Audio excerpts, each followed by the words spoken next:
Wow. Yippee. Oh yeah. Didn't really feel like hopping in VR chat today, so I'm doing more programming on the library instead. I didn't really look too much into how other things that use CEF work, but at least I'm here now. Hi. Wow. Yeah, and I didn't really look too much into how other CEF things work. But, we'll figure it out, I guess. Alright, so where were we yesterday? We have some visualization stuff. Yeah.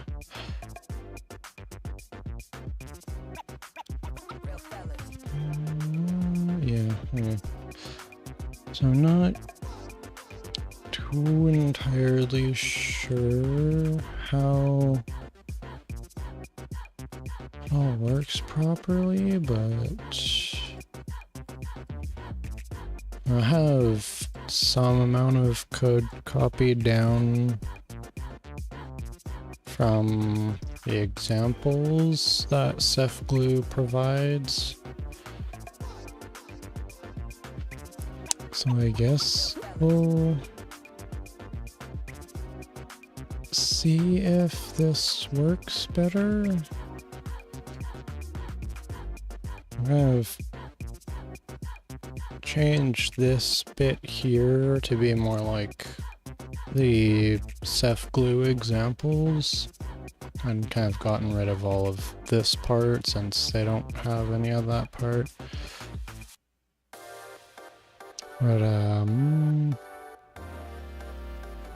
probably should check what they have for that quit here.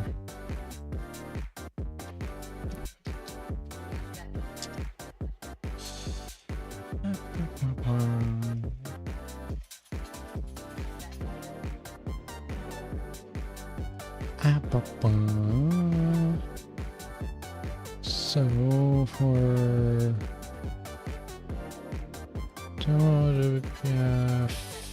here, yes, for the cleanup here.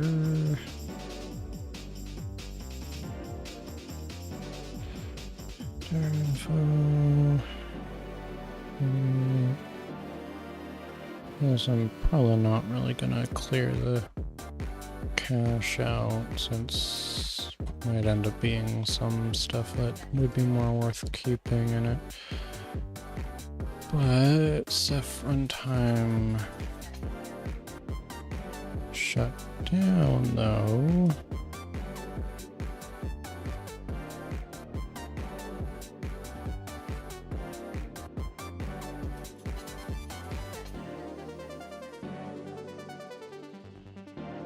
Okay, yeah, so quit. We still have should, but we do still have should quit here.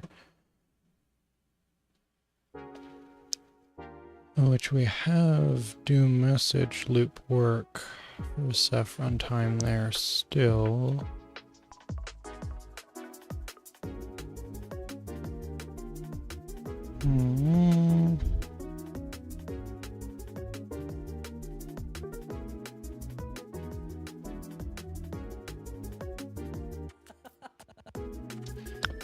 And this, if false, then okay, yeah, so we are doing message loop manually here. So that should quit, should stay there. Just comment that out for now in case we change it back to doing message loop and update stuff in a coroutine instead of in update and late update.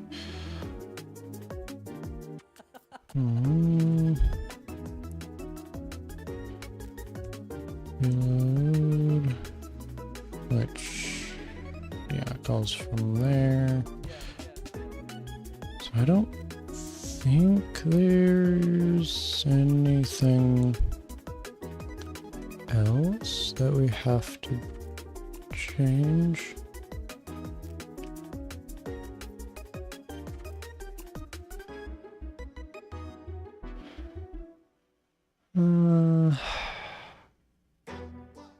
Yeah, because I think in Unity render surface, the destination buffer here that it copies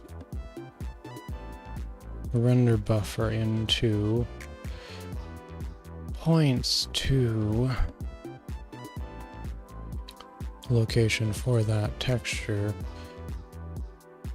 which that texture I do need to figure out how to set that.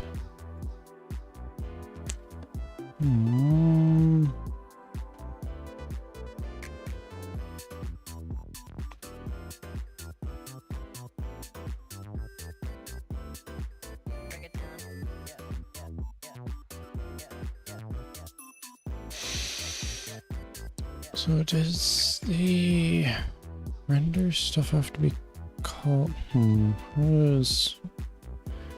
does this one actually do the render side of it though? Because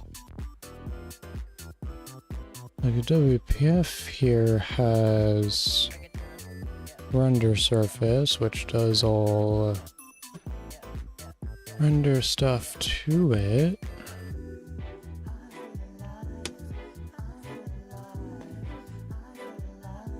But where does it actually set any of that to render?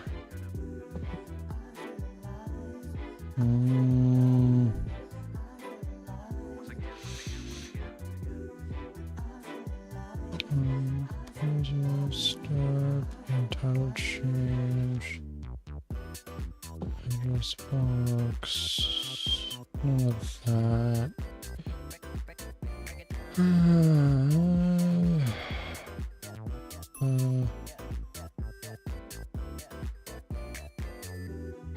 Work panel. Dev tools. Java bunch. Not really seeing anything there for it. So it basically just sets up settings and then initializes, and then it runs the WPF app.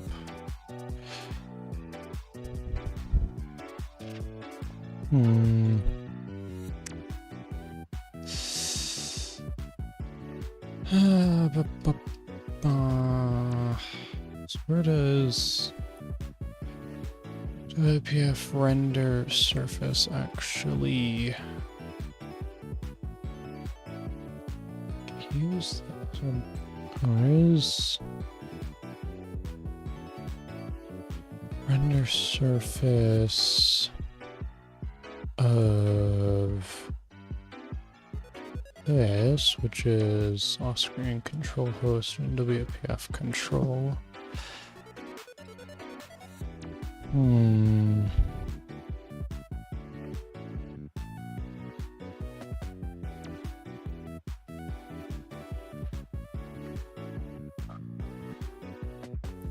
WPF control comes from a control.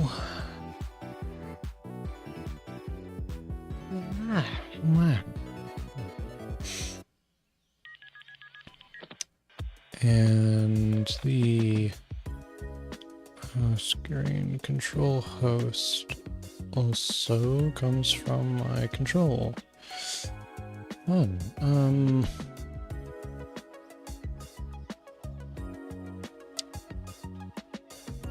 I guess it all comes from my control.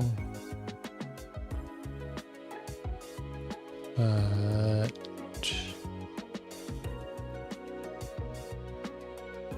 does my control have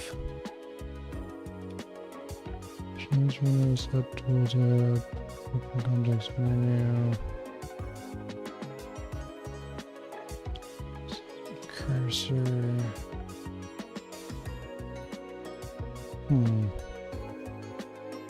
There's some stuff in there, but I'm not sure.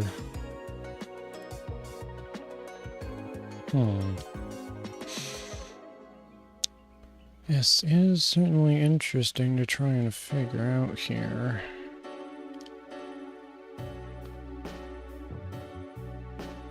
Maybe if Unity render surface gets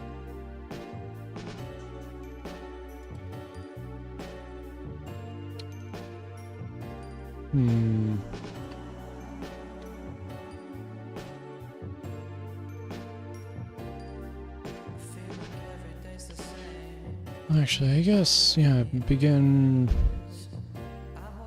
bitmap update should be like called pretty much every frame, right? So destination buffer is always going to be set to that after it's kind of all set up and ready to go.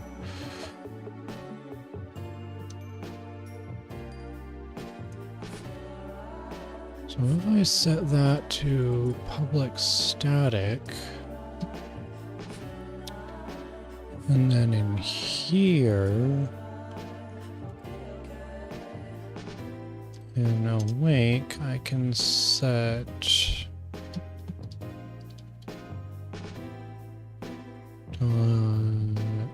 texture equals browser texture, so then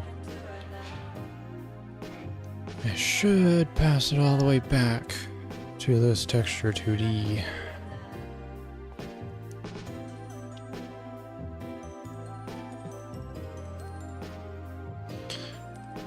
Which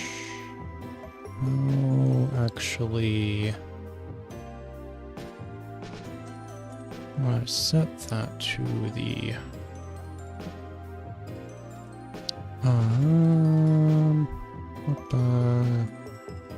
canvas web view panel. So I guess I could require an image or raw image, then I can get the image and set its texture to the image 2D. Because I was originally trying to use render texture, because I know that's kind of has some different properties to it, I guess, that might make it better for runtime rendering to it.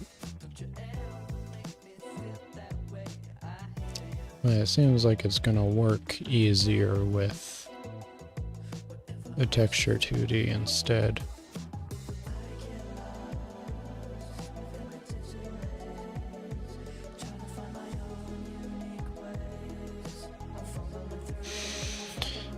So, let's see if I...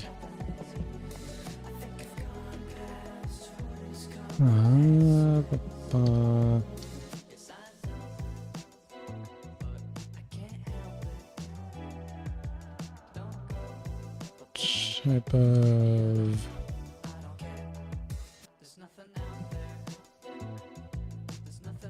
image... Is that the right image one? And is there a way for me to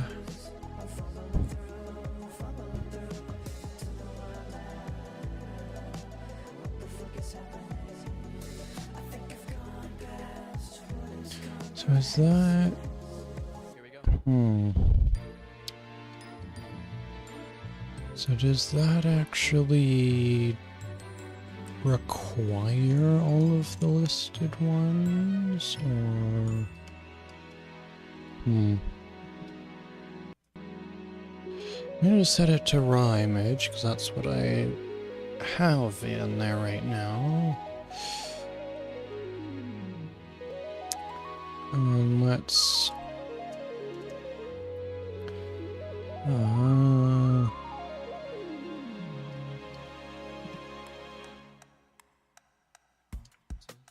get component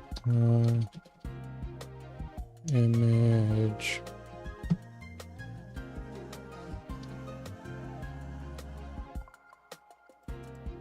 texture equals the browser texture. See, yeah, the texture is just a base texture, which texture 2D can go into. So that works. Now, maybe... I have no idea.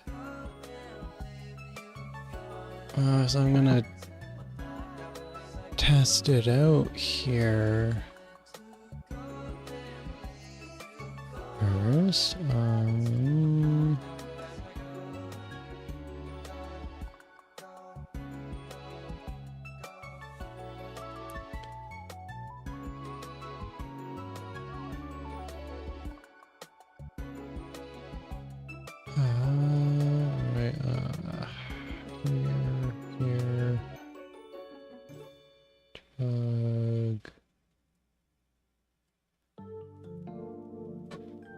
here, tug, yeah, okay. Copy you over to here. You shouldn't need this browser process exe anymore. I'm gonna run it here first before trying to do any testing in the editors to make sure it doesn't.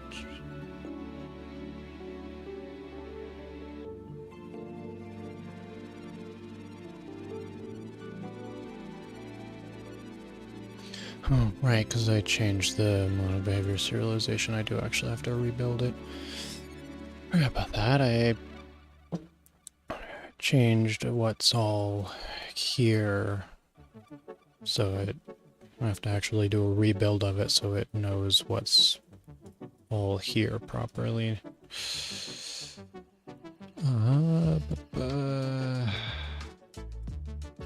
Get rid of you, so I don't need you anymore, and copy you into there.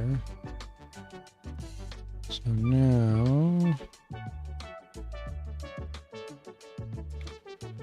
wait for this to reload as usual.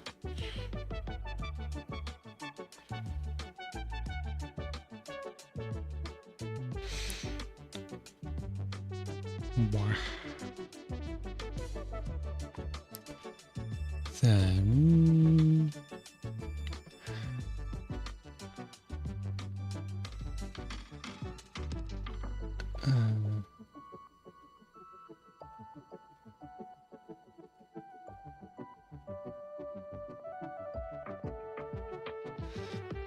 yeah, that presentation gone. I'm not sure if that's even going to be staying, but...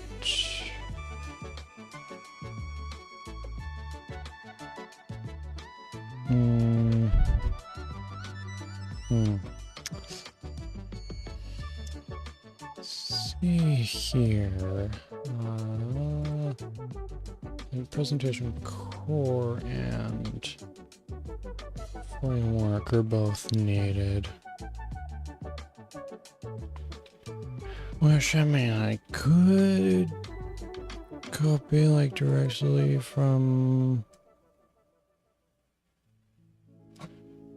path here into Unity, because trying to do reference stuff in, like trying to do those references like this in Unity are kind of annoying. Unity much prefers Unity packages to handle stuff like that, but yeah, it's a little annoying. Presentation core and presentation framework. Copy you both into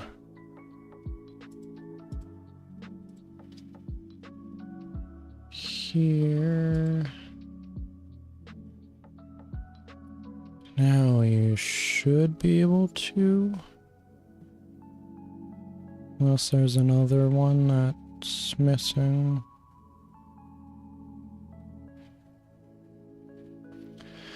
Of course, I'm gonna try and see if I can program out the presentation core and presentation framework, because those are like Windows specific things and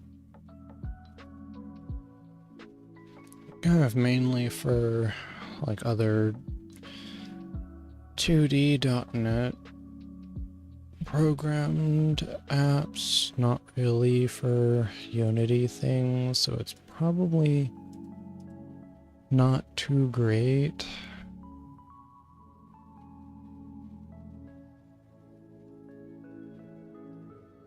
Exactly.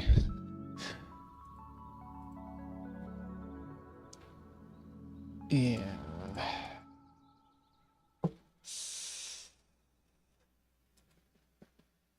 Yeah, it's honestly not gonna be too great here.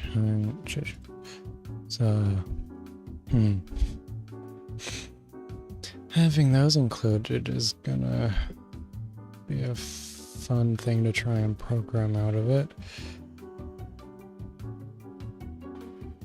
Because if I go and remove both of you, then yeah, that gets rid of writable bitmap, that gets rid of image, that gets rid of pixel format,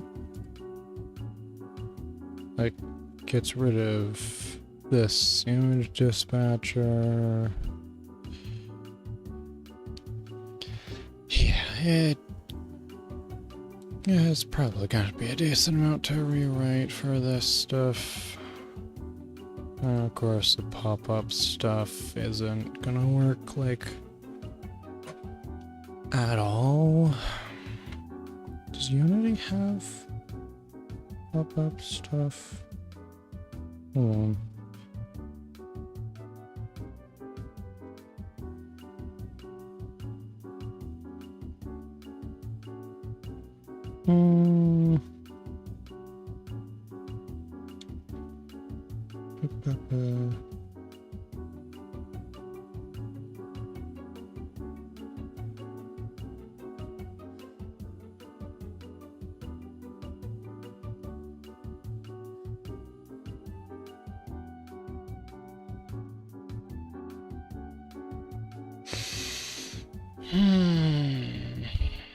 So if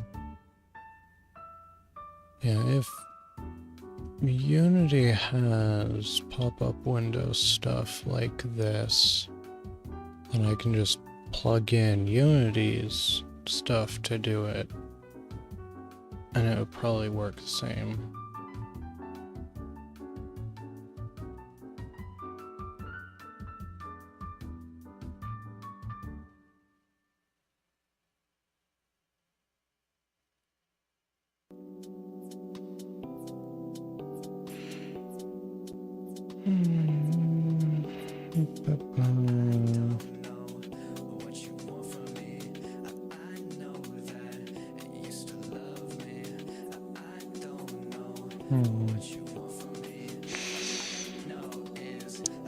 Yeah,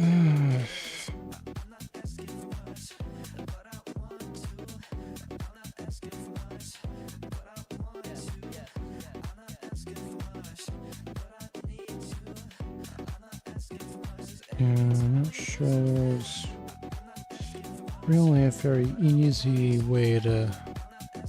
I'm not sure there's really a nice, easy drop-in way of doing it. It seems like most of the answer stuff is either pop-up window for the editor, which is going to be useless for the library, or to create a pop-up window with Unity UI stuff, which then the pop-up window isn't going to be able to, be like a separate pop-up window like you'd normally have for errors and such. It's gonna be done with Unity UI, which should do that in an easy to use way for a library without specifically programming stuff for it. Like, without specifically programming stuff for the use case. Like, programming specifically for the Beat Saber mod to make the pop-up window on the same panel or something, or like someone else developing something with a built-in browser in Unity, programming it specifically for that.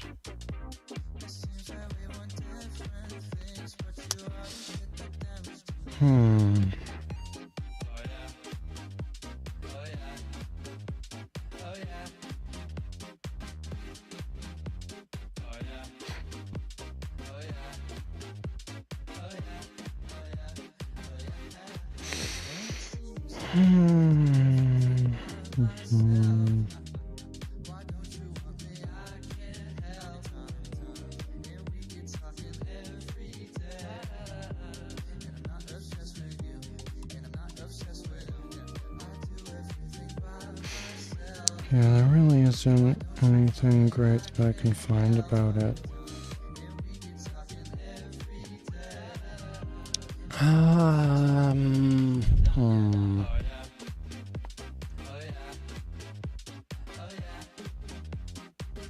I guess I can program a kind of interface for it, and then you have to program the UI stuff yourself.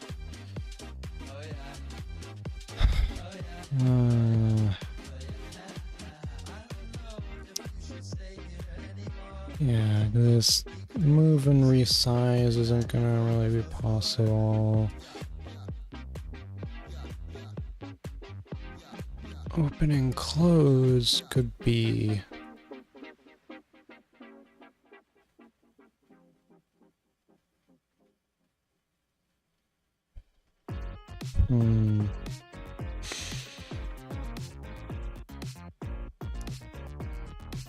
Yes, I could...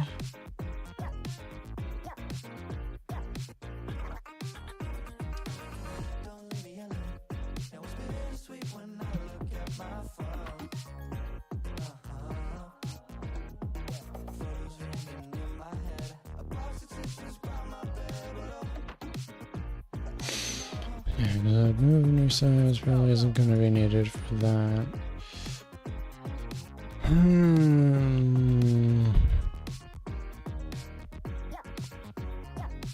Let's set content with this image.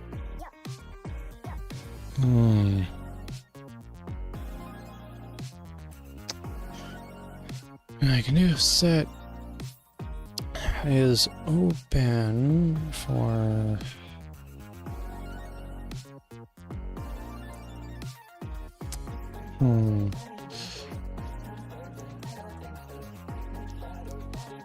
Could have it inherit mono behavior.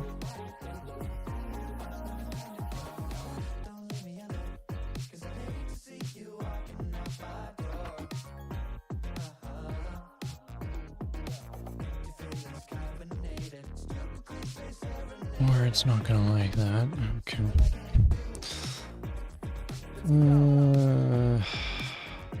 Fuck.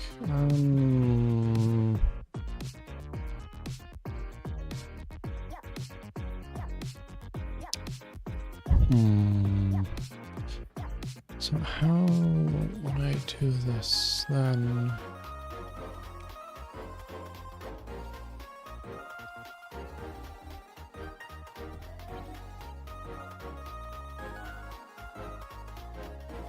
Obviously, a lot of this is going to have to be reprogrammed as well.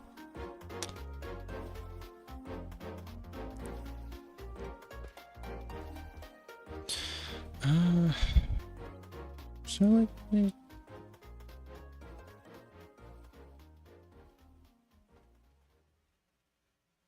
all my fellas, all my fellas, all my fellas.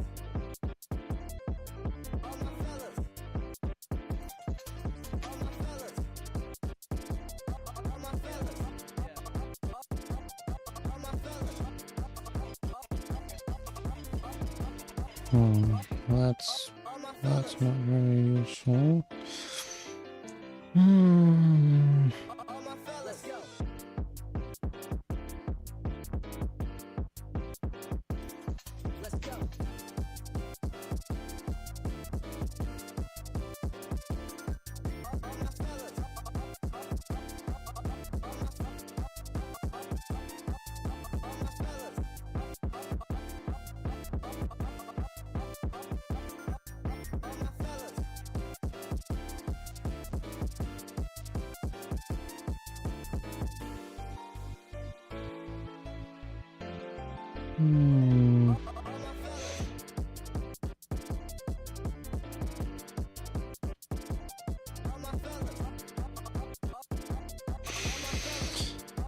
Okay, well, there is some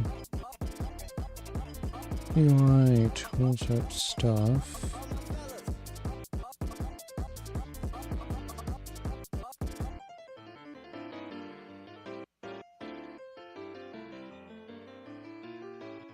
Let's go.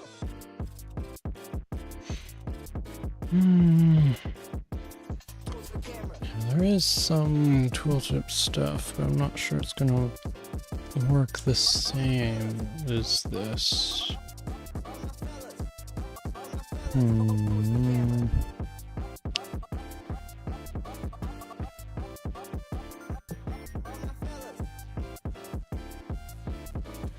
Because there is a... Gee, why not? Tooltip? What do I need for that?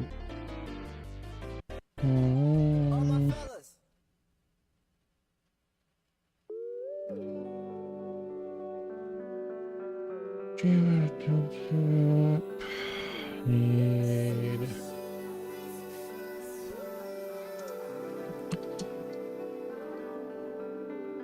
There's a Unity engine for that.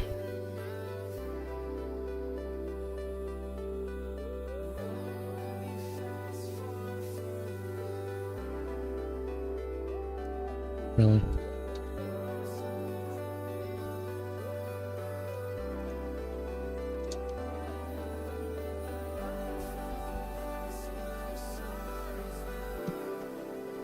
Really? It was literally just there. Okay. Unity is fun.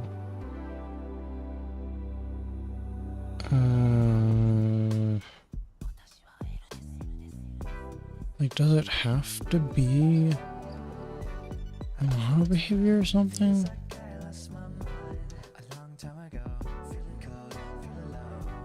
It can't have both the control and motor behavior.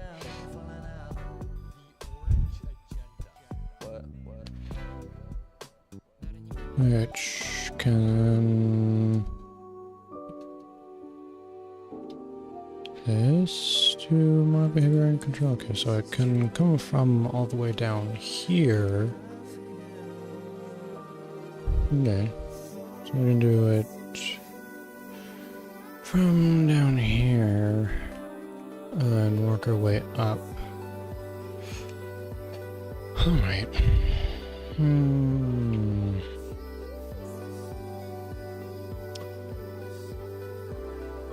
So yes, does that at least allow us to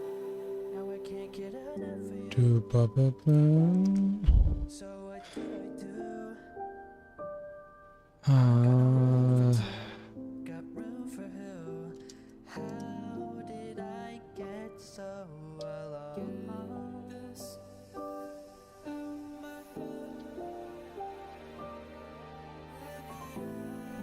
I'm guessing not. Okay, so why?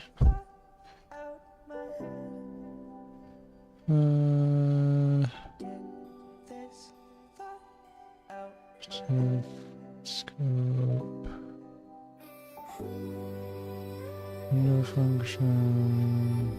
Suppose. Scope.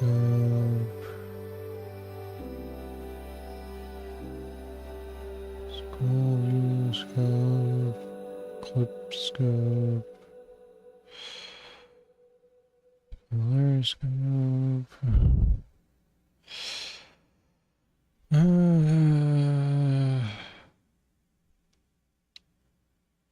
These are all private things.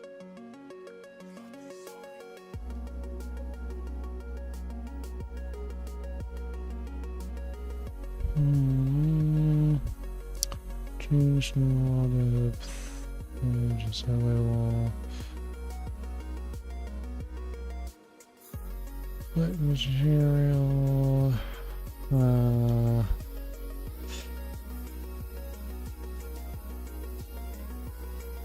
Public static string tooltip. It's public static, which means I should be working. It's public static.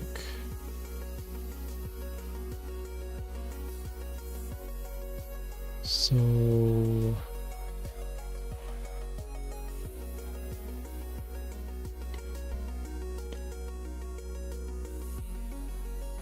it is only a string though, so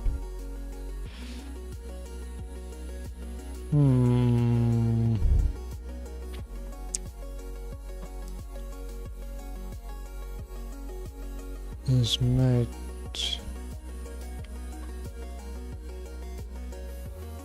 not be too easy. That's why it doesn't show up there, is because it's only a string. So what are we trying to do with that, though? So it's open, collapse, closed one. Okay, well,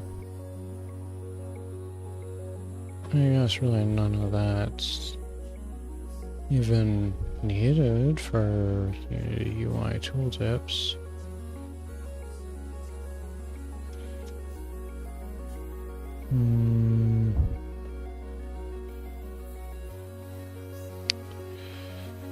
Where else do we use the tooltip here?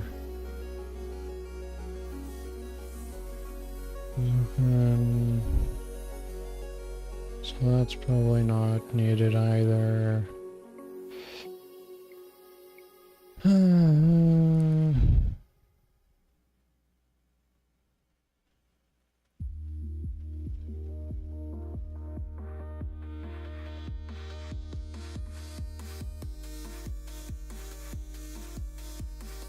Okay, well, there's update tooltip there.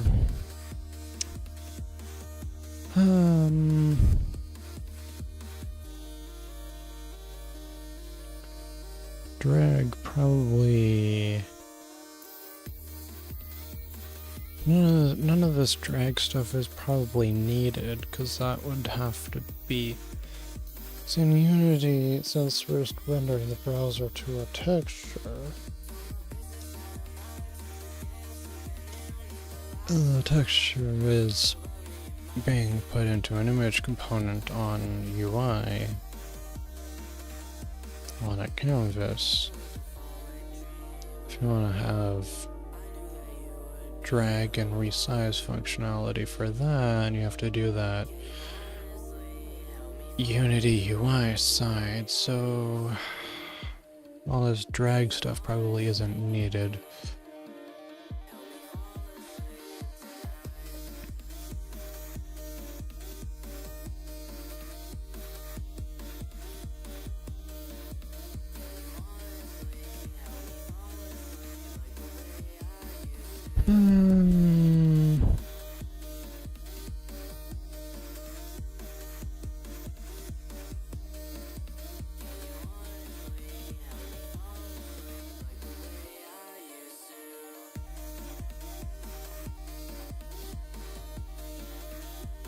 So probably don't need that.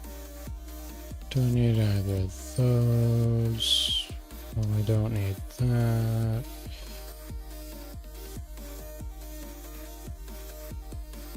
We'll probably just do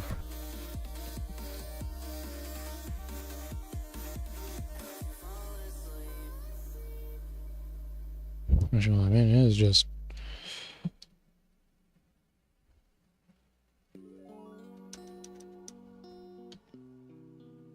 there's null or empty, just set it empty. And then if it's not, just set it to text. Ta-da! Alright, well, that's easy. This dispatcher begin invoke isn't highlighted as a function because there is no dispatcher stuff anymore.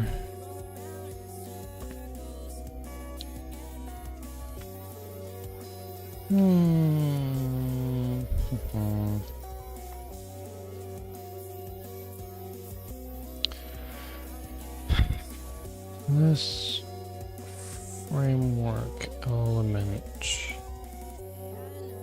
what do we do with it? Set it there. Layout updated is loaded. Frame size width on higher greater than 0. Size changed. Invoke.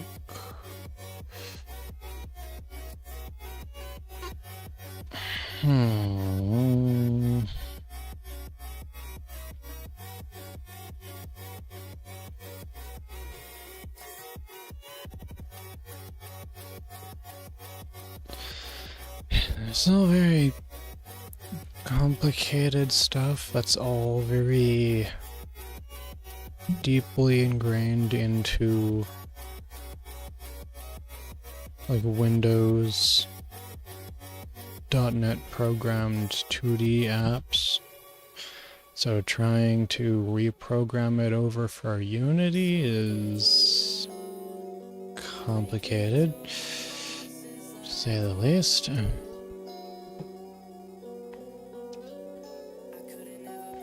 It's like open context menu. That's like right-click menu like this. Well, and we have context menu stuff, and that context menu stuff is probably gonna have to be rewritten, but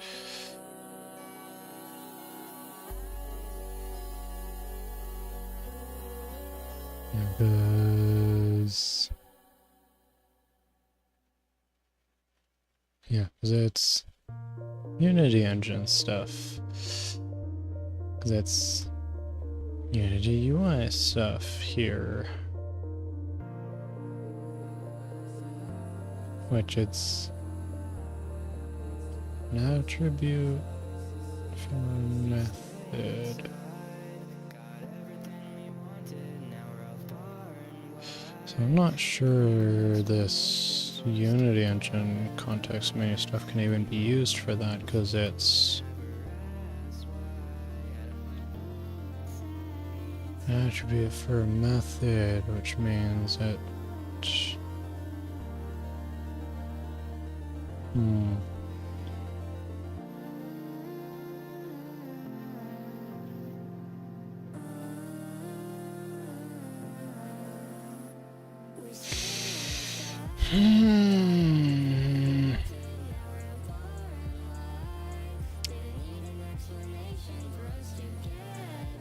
yeah, it's this context menu stuff is like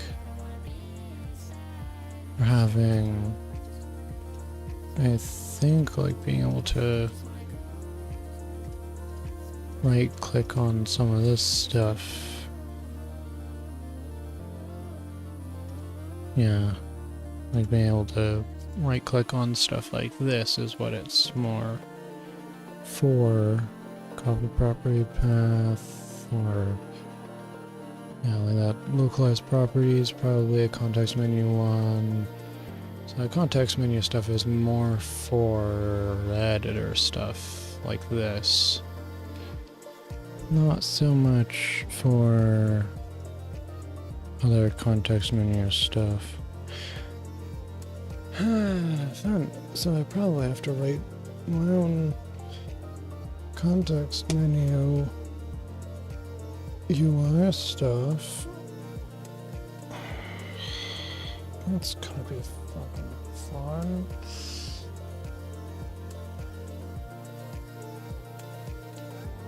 Because yeah, let's see. So menu is context menu. Menu entry. XY. Oh boy.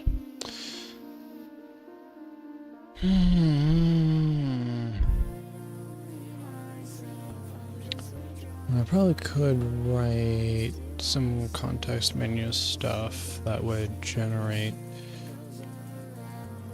some Unity UI stuff to put on it. So yeah, there is a closed context menu, so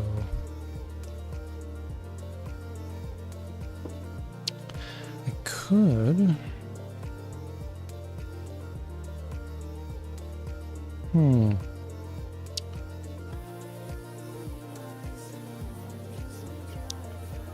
So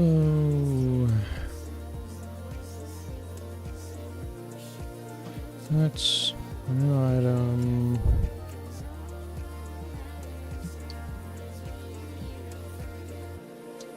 Context menu.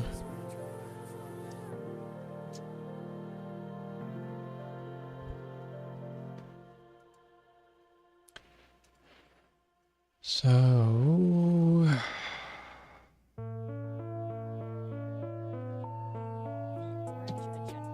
yeah.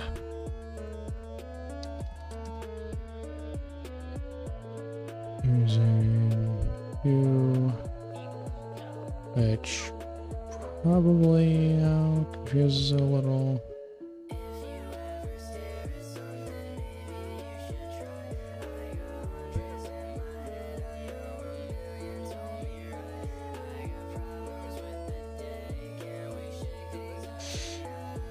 Yeah, you might run your CEF glue. Yeah. Yeah.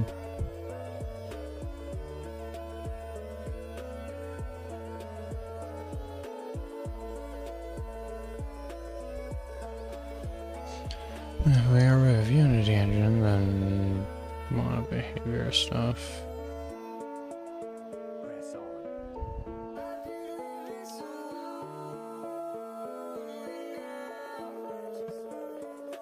Then it goes to the right one. But obviously I kind of need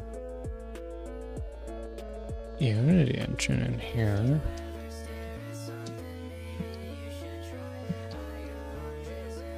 For it. And does that still go to the right one? Okay, I think if... Great, yeah, I think if I have mine above Unity engine... Which I guess I probably don't actually even need that. But then it probably does go to the wrong context. No? Does go to the right one now?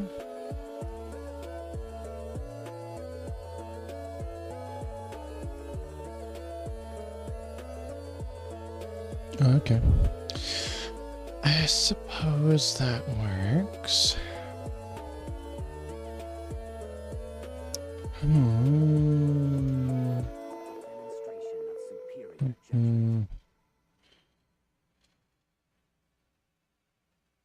Yeah, I guess that will work.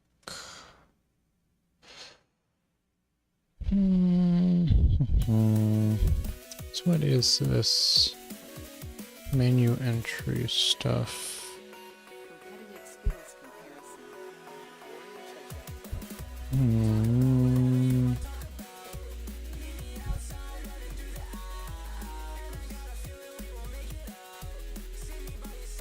Use separator. Enable is enabled, is checked.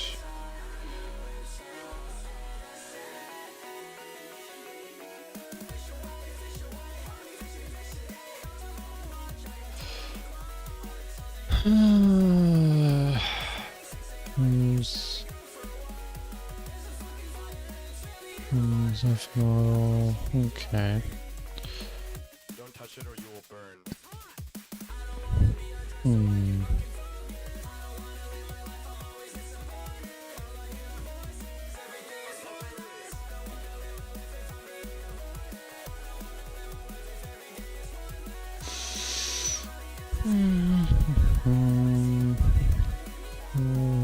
Context menus, no.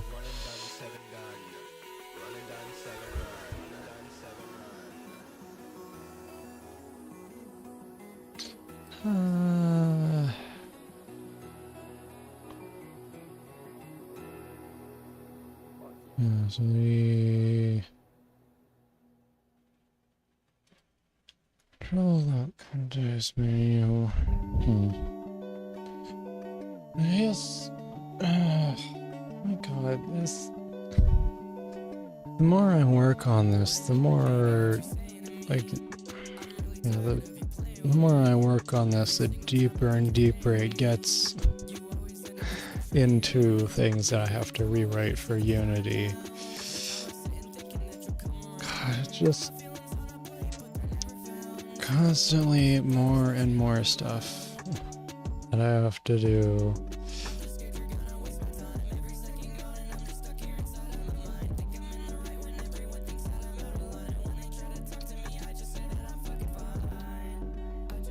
So I think context menu should probably inherit from mono behavior, I guess.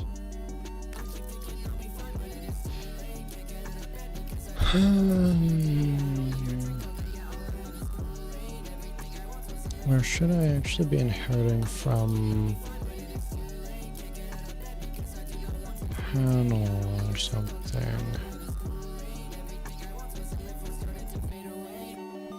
I wonder if I should be inheriting from, like, panel.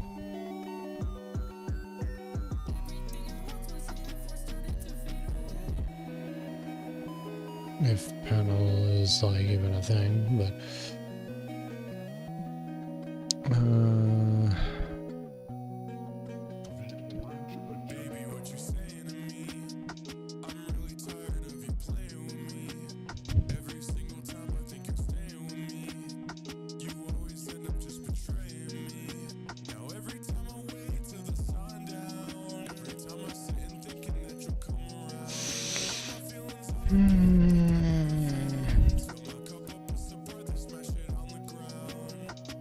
or should I be in panel?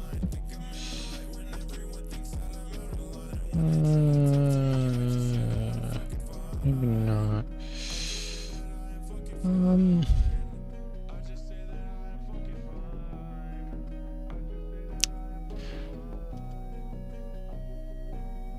I guess I could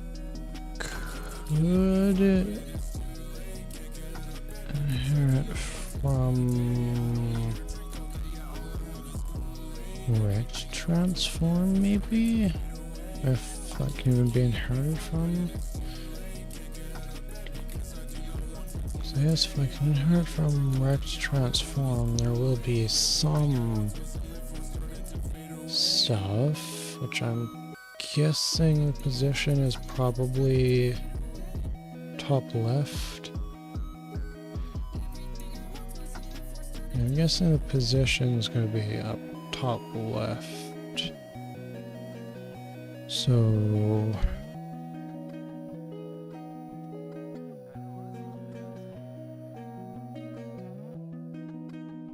yeah, no, can't. From that. Can from my behavior and acquire component.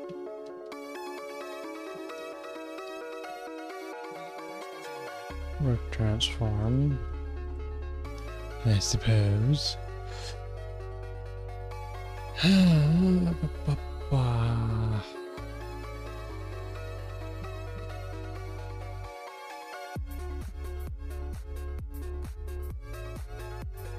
Work transform. Transform.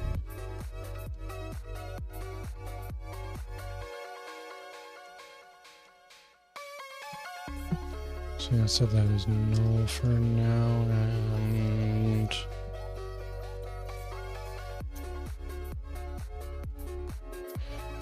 context menu, get component.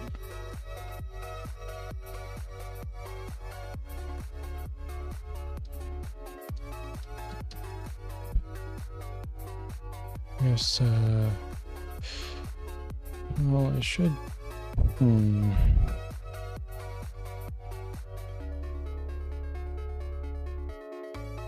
yeah, make sure I'm getting component from the game object that we're currently on, so we're getting this rect transform.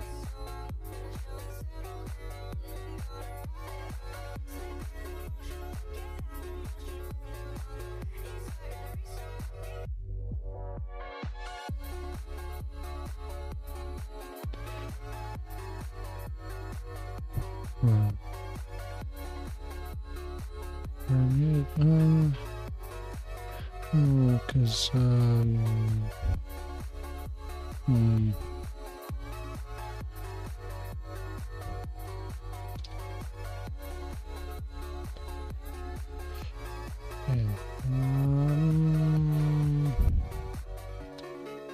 its value is going to be used and it's going to be changed, so I'm going to ignore those suggestions.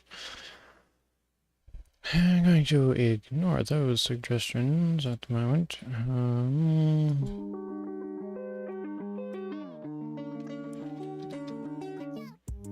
So let's go transform.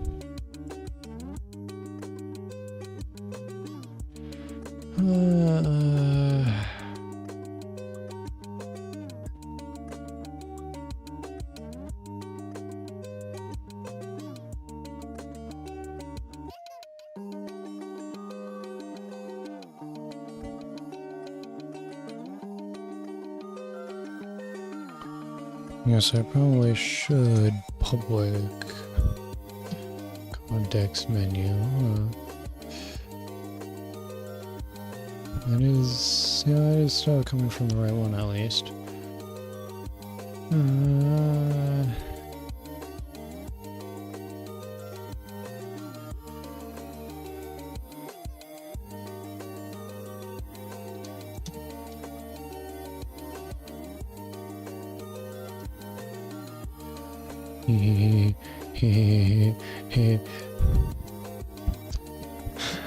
Just transform, no transform, no transform, no transform. Anyways, well,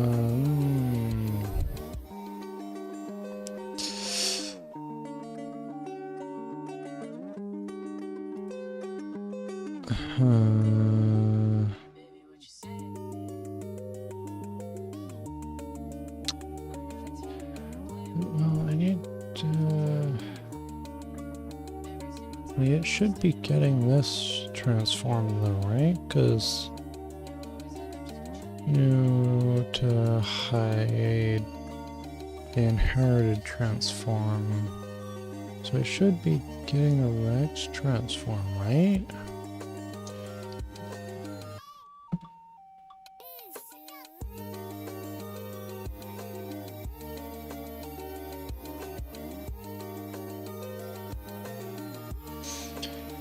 So I guess the anchored position could be set for that if it would get the right transform, that is. And I guess I can do the same thing for pop-up. Of making a pop-up that just uses Unity UI stuff.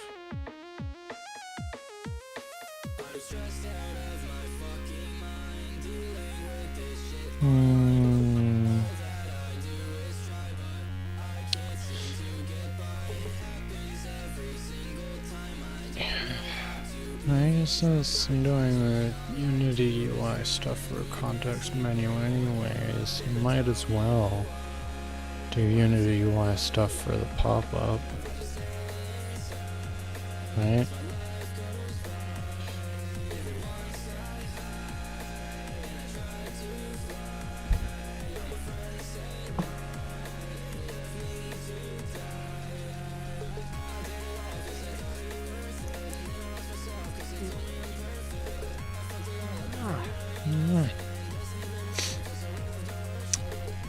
Yeah, because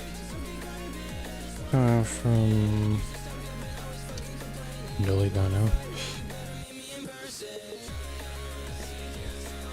Yeah, because this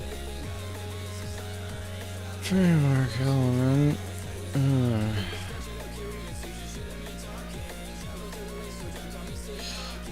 Guess I can.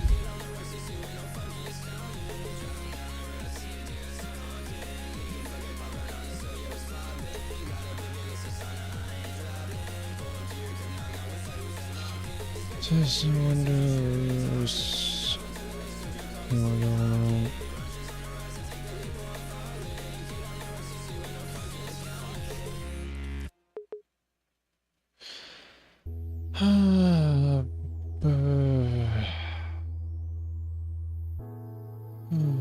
Glasses. Services. Extend UI element.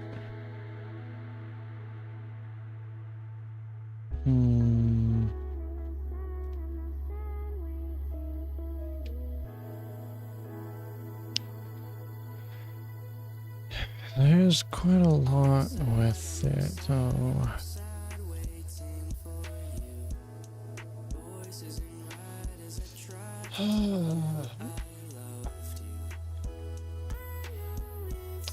I guess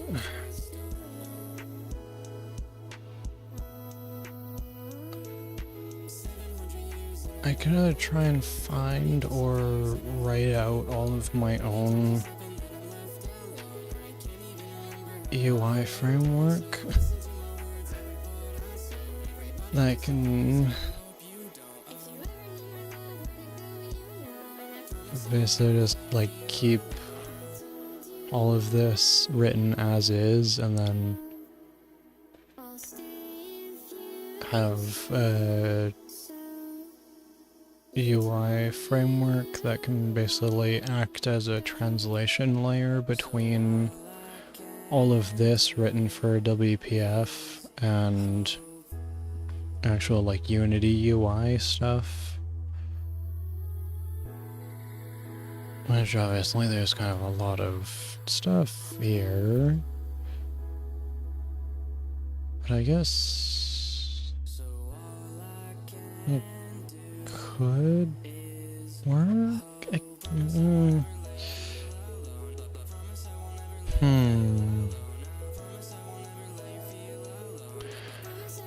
guess that could work. It'd be a hell of a lot of work programming all that. But it could work. Right?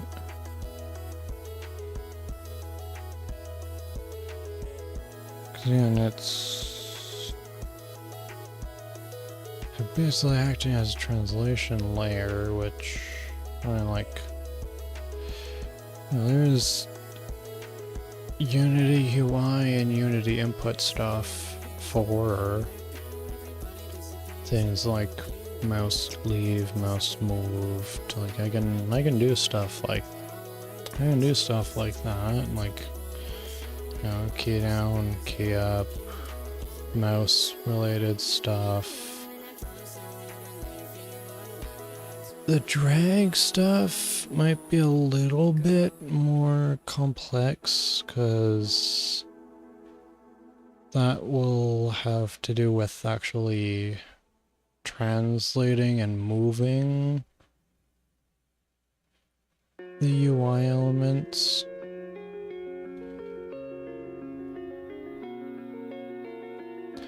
I guess that can be done, at least, right? Because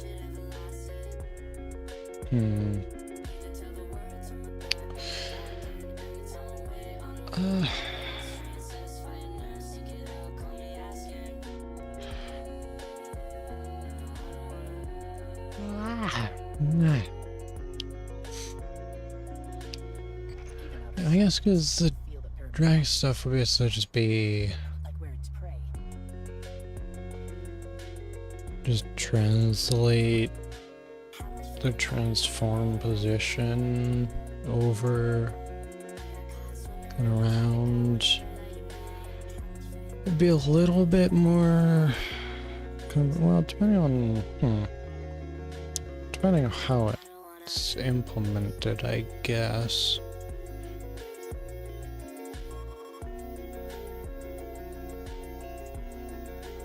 Because obviously, this transform, like I could do it just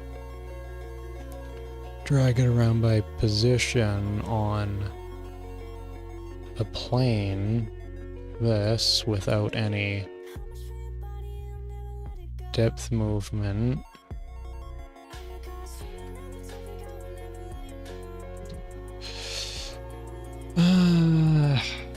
Or I could go a little bit more complex and have the dragging actually be a little bit more dynamic, of dragging around with position and rotation.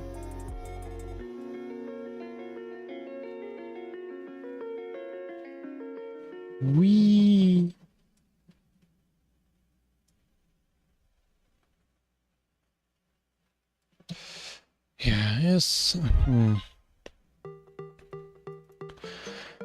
having it drag around with position and rotation. Would that translate easily over to a 2D app as well then? Because that would just be dragging around based on camera.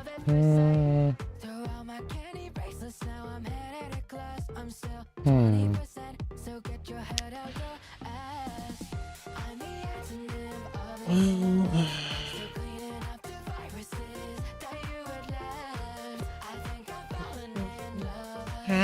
no.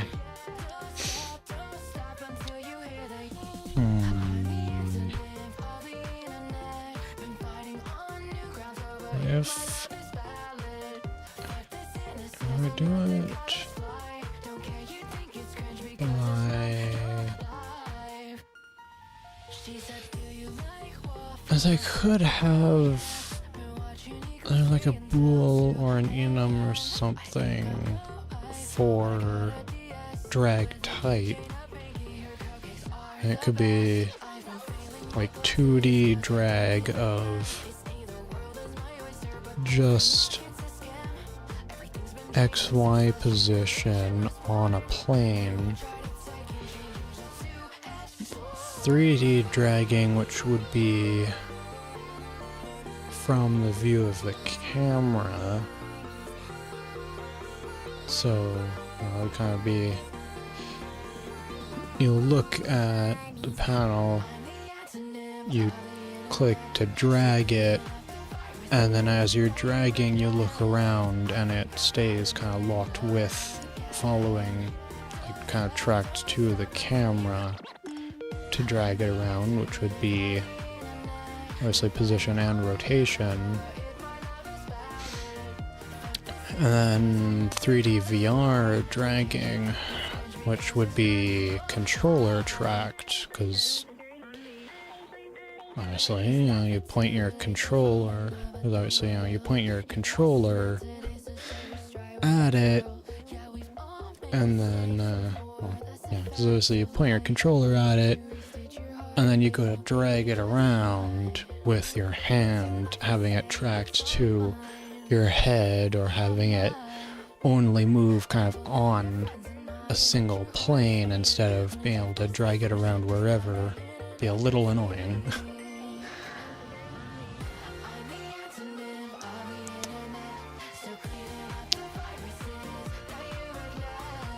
So I guess I could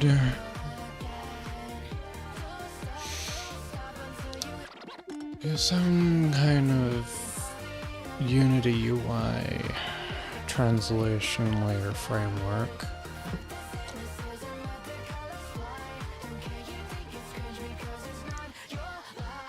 I guess that would kind of work.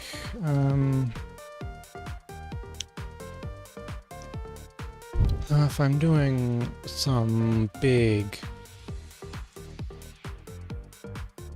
translation layer framework like that for easy implementation of WPF programs, or like WPF control stuff like this to Unity UI,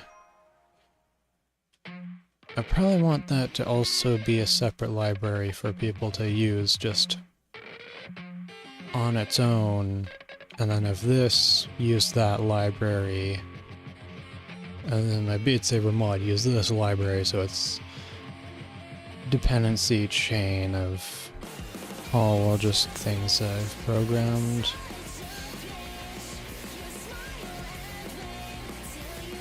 Obviously the Beat Saber mod would use this library that I'm working on to do web rendering and basically integrating a browser much more easily and for free into Unity, because I mean, I can see why the only two existing libraries for having an embedded browser in Unity are $80 and $120.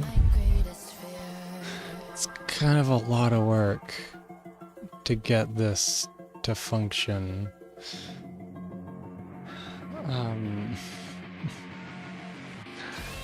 It's kind of a lot of work to get this to function, so I can see why they're so expensive, but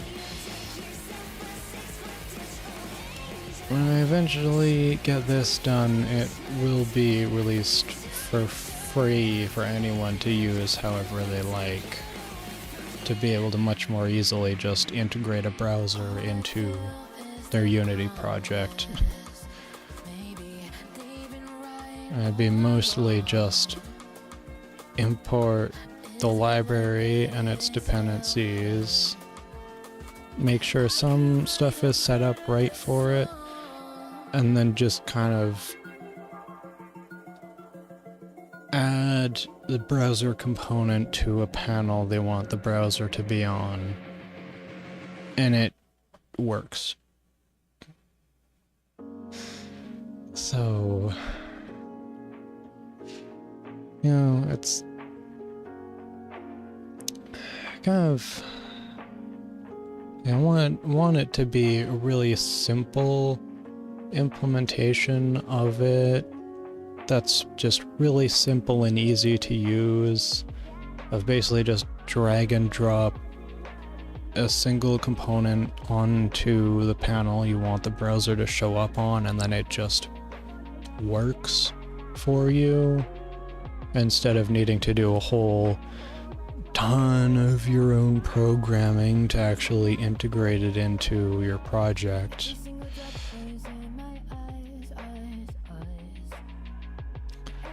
Because,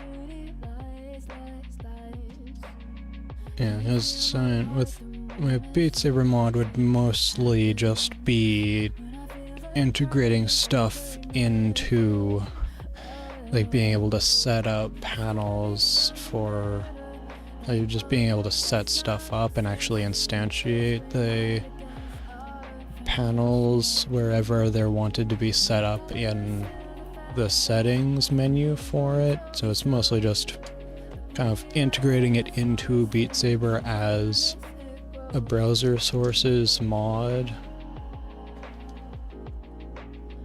But, you know, like the Beat Saber mod is kind of an integration of the library into Beat Saber. That's kind of the only, just a bit of programming for that.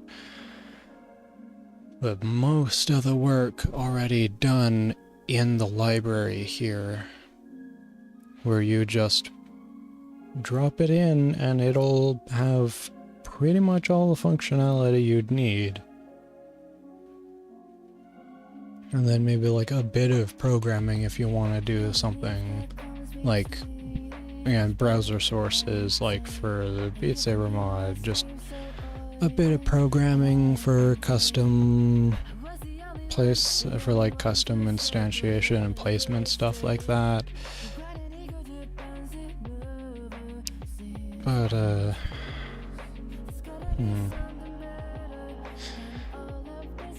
yeah, because I even thought that for the Beat Saber mod I'd have to do a whole bunch of programming for this dragging and resizing functionality of having little having like a game object on the bottom of the panel that you click and drag on and it drags it around, and then having like a couple little game objects up on the corners of the window, and you drag one of them and it kind of resizes it and all that.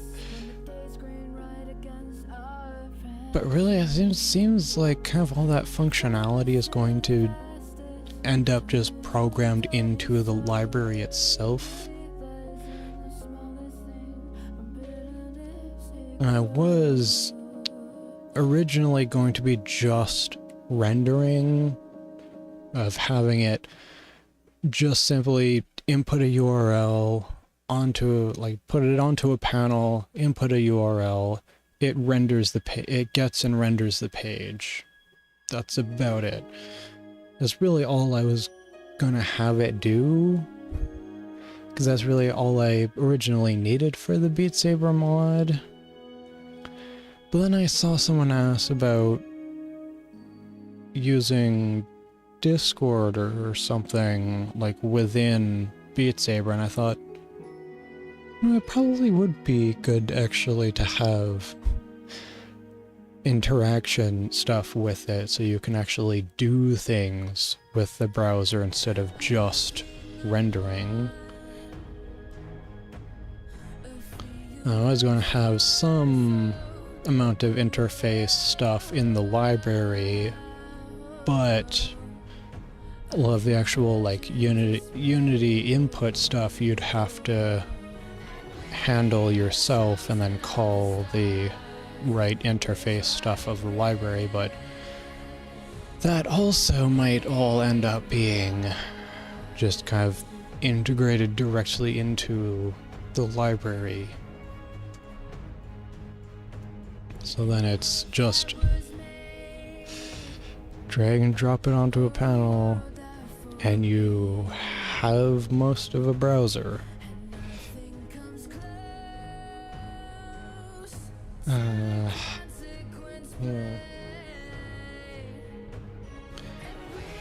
I want to at least get rendering working. All the control stuff can come later, because all the control stuff is just kind of extra things to have some nicer functionality of being able to actually have a fully functional browser instead of just web rendering. The web rendering is the main focus of it. The controls just extras. So if I can at least get it to render a page to a panel, that'll be great. Because first order is getting it to render at a static size like this. Just putting in oh boy. Just putting in a URL, having a preset size for it, and it just renders. Then after that, have maybe some functionality for being able to drag the window around, because having it just set to a single static position and size is probably not the best functionality. You might want to be able to move it around so it's not just up in a single static place, so that you can, you can move it on over or down here to look down to check instead of always just being up in one place. Of course, since it's not like Twitch and or YouTube chat specific, like the currently only mod for having chat on a panel in game. It's just general browser sources, so you can have anything. You can have anything you can input as a URL in a browser. Like anything you can input as a URL in a browser, it'll display it as a browser would, because it's a browser. So being able to move it on over here if you want to just set up like static images from URLs, or I don't know, anything else, like maybe alerts you could have set up to be up in other places around for you to see them. You could have, instead of OBS browser sources, you could have OBS browser docs. So then you could have some other stuff like that. Because with Caster Labs, I could have it as the multi-chat browser source and have it up as a panel for me to look up and see chat. Or I could use the multi-chat browser dock and have chat and all of the other Caster Labs alert stuff within it. And I could also have the activity feed browser dock of Caster Labs to have a feed of all of like follows and subs and all that, instead of just the alerts, and instead of just the individual alerts for follows, subs, and all that, having just kind of either all put up in one same place or spread around.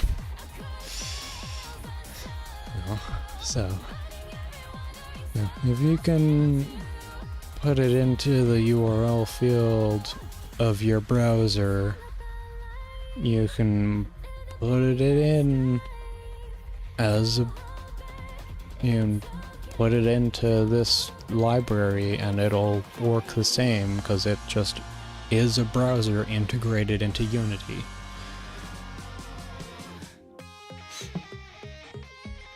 But first, at least getting it statically rendering to a panel, then moving and resizing the panel, not necessarily with this control dragging stuff, not necessarily with all of this,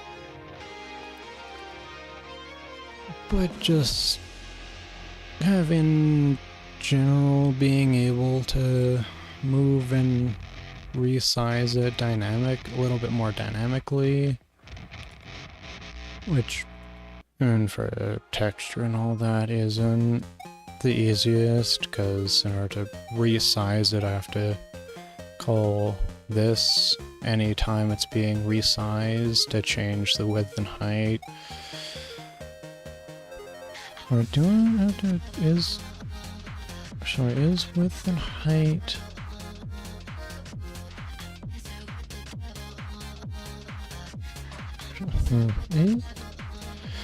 Actually, is width and height get only? Width is, oh, it is get and set, so I might be able to, so I probably would actually be able to just set width and height like that. But I think, yeah, I would be able to set it like that. I'm not too sure about how happy this would all be with doing that, and just totally dynamically resizing it like that. Honestly, there is some... I did see some resizing stuff.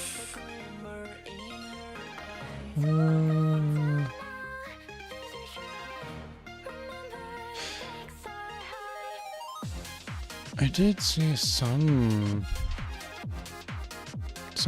of something to resize it at least. So at least in the pop-up thing here, there was stuff for being able to drag resize it.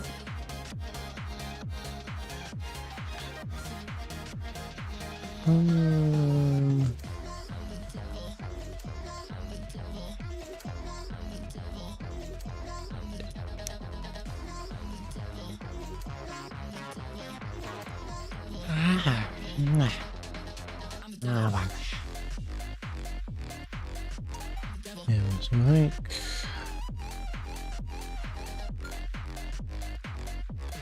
probably having a translation layer framework to to get all of this control stuff working eventually could be decent. Because then, you know, you'd be able to just drop the library in and have a browser in your Unity project and whatever you're working on for that.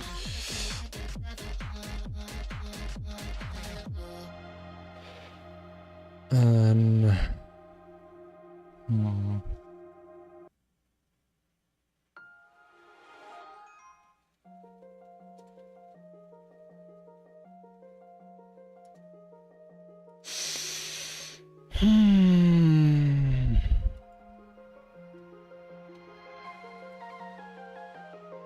because there is this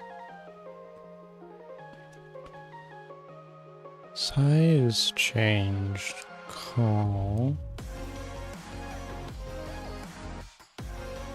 So there is stuff for dynamically resizing the browser, so that might work once all of that integration stuff is done. That might work.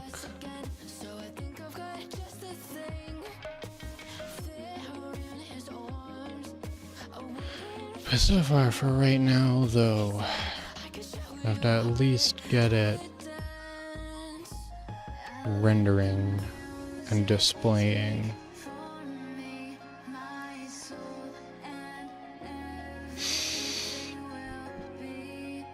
Which means a bunch of this to be rewritten.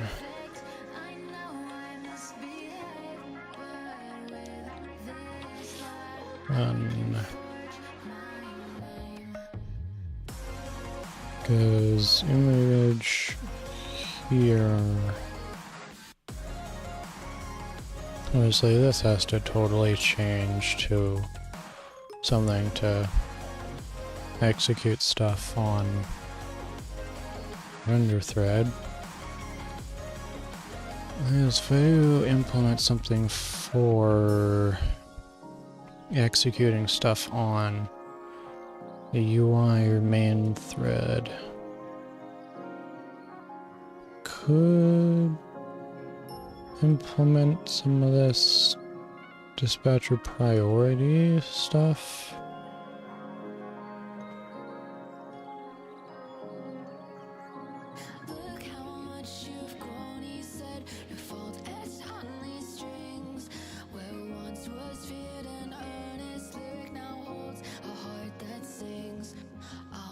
So inactive is not processed. Process one says to is idle. And the application is idle.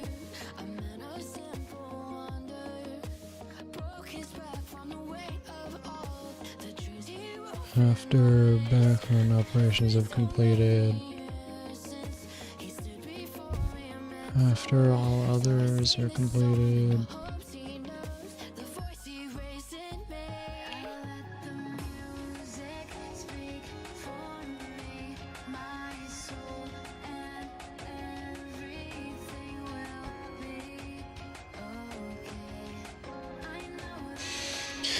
Yeah, so I think the main way of doing stuff like that for executing stuff on kind of the main or UI thread from others is to basically just huck it into a queue, and then it'll just pop stuff out of the queue as it goes.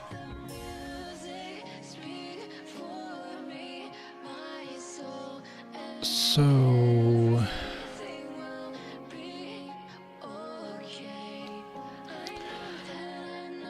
yeah, but usually that just means it's basically just a first in, first out queue of whatever you huck into it first is the first thing that's pulled off and done.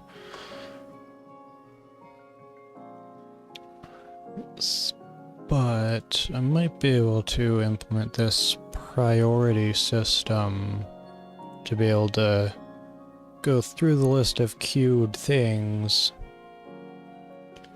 and execute the highest priority stuff first, then kind of go through, execute some other stuff, you know. Should I, well,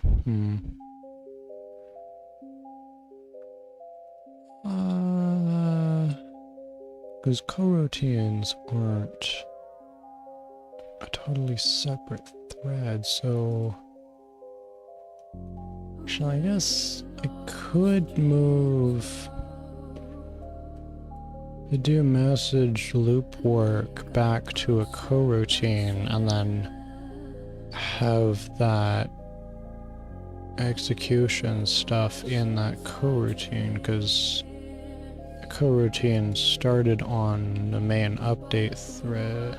Coroutine started on main thread by start is going to execute on main thread. It's not going to go on to another thread because single threaded shit in Unity. But I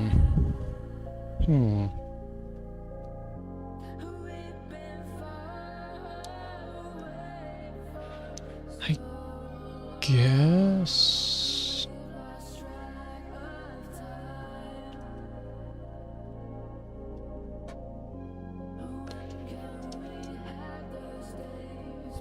if I want to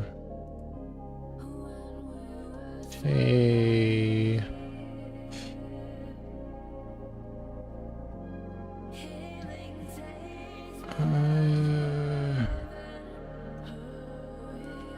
if I went to a start coroutine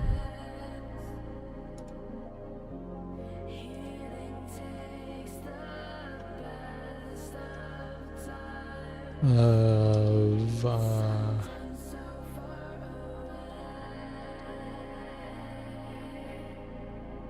there's a start coroutine message loop and just have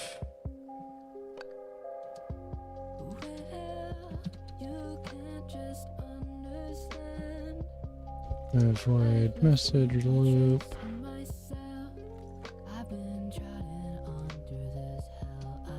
and just drop that in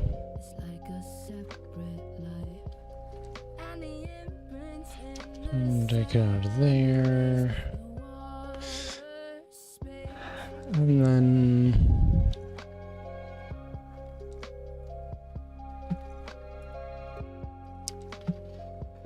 yes, that can be commented out for now because we don't actually use the CEF client anymore.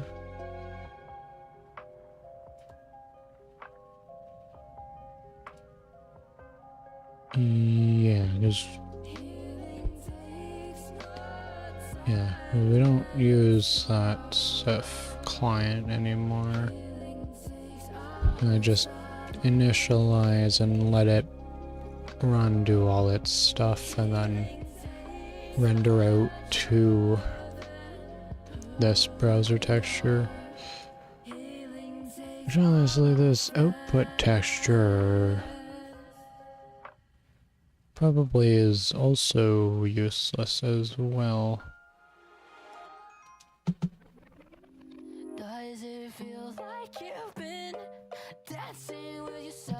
It's literally just set in awake and then it's not used anywhere else, because instead of writing to the texture 2D and then splitting it over to the render texture or whatever, just using that texture 2D directly now, which yes, will improve some amount of performance, because instead of having to write to the texture 2D, then copy it over to the render texture, then do the final, rendering stuff.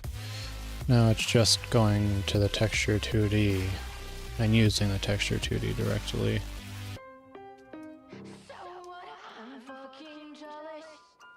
Because I thought using a render texture might be better on performance than a texture 2D, but the way things are wanting to work, it would have to go through a texture 2D first.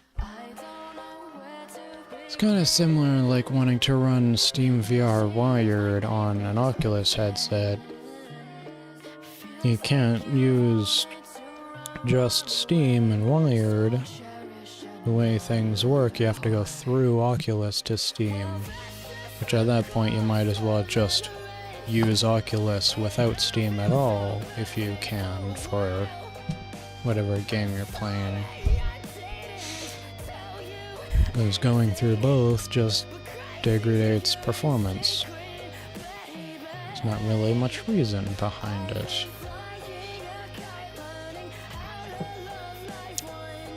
So yeah, so I'll start message loop. And since that's a coding started,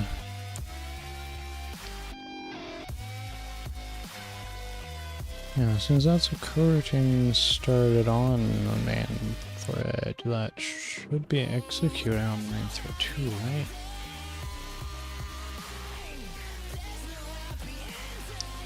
Which then also means I can add that back so it'll stop the coroutine upon quit again.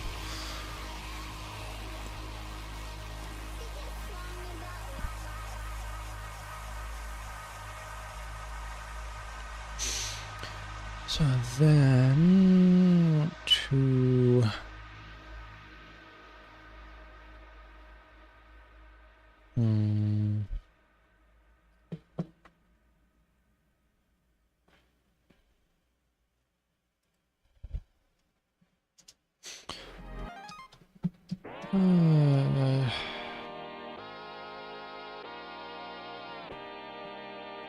Q for action.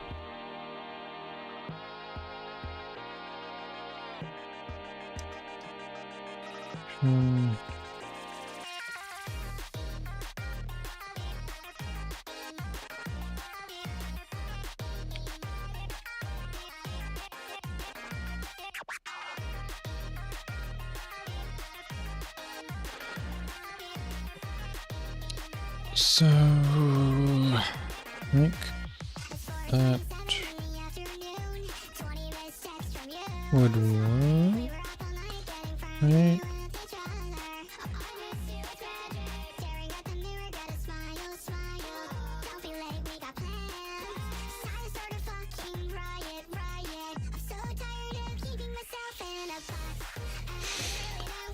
Yeah, so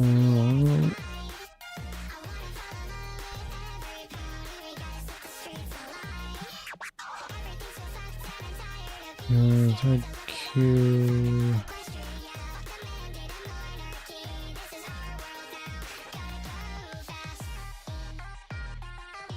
A new Q of action.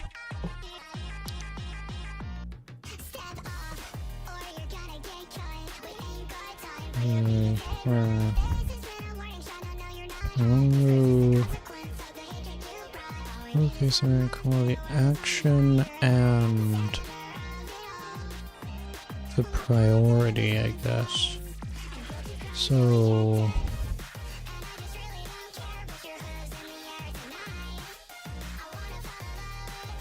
I guess a Q would have to be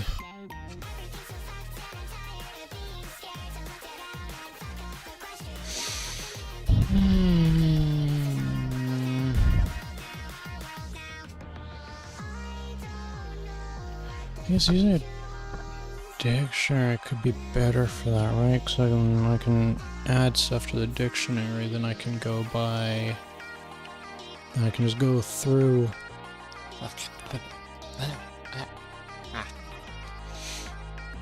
Because then I can just go through the dictionary and anything, and then just sort by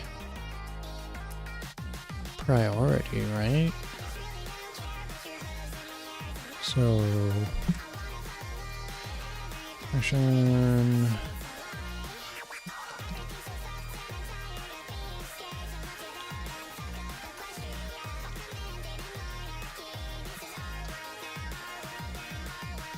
Measure priority.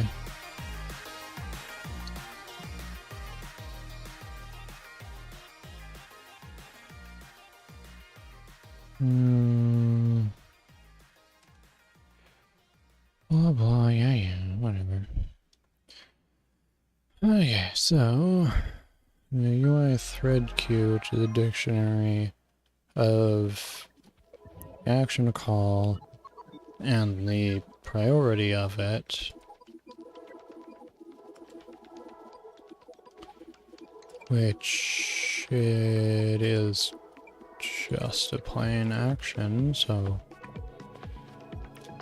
I guess that works. Then, next, if I were to do it in update, then I'd only get through one item at a time. Yeah, if I were to do it in update, I'd only get through one item in the queue per frame, which if the browser's running at really even close to the same frame rate as the rest of the program is, then it's only going to execute the frame render in the queue every time, right? Because then it's only going to execute some of these renders. It's only going to execute like some of the highest priority ones, and then a lot of the lower priority ones that are constantly being added into the queue aren't going to be touched much of at all unless the browser frame rate drops off or the rest of the program's frame rate spikes and it gets through a bunch of the queue before more can be added, more higher priority stuff can be added. So it probably is better to do it in a coroutine like this that can kind of get through stuff at a different rate that's not dependent on the frame rate. It's a little dependent on the frame rate because, you know, obviously the lower frame rate means like, you know, obviously a lower frame rate means that things are kind of struggling to keep up, and then that means the coroutine is going to be executed a little bit slower because it's just kind of pushed in with everything else to execute. It's not actually running alongside at the same time. It's kind of just little bits of calling it here and there thrown in alongside everything else that's running. But running at a high enough frame rate, then it will, yeah, if it's running at a decent enough frame rate, then it could be called possibly multiple times a frame, because they're just kind of going and going and going as quickly as it can while everything else is going on, so I don't know. So it probably would be better to go through and execute stuff in the queue from the coroutine.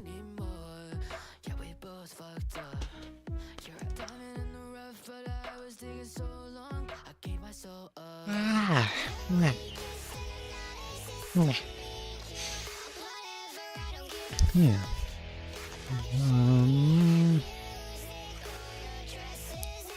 That also means I need a decently high performance way of going through that queue to find the highest priority items.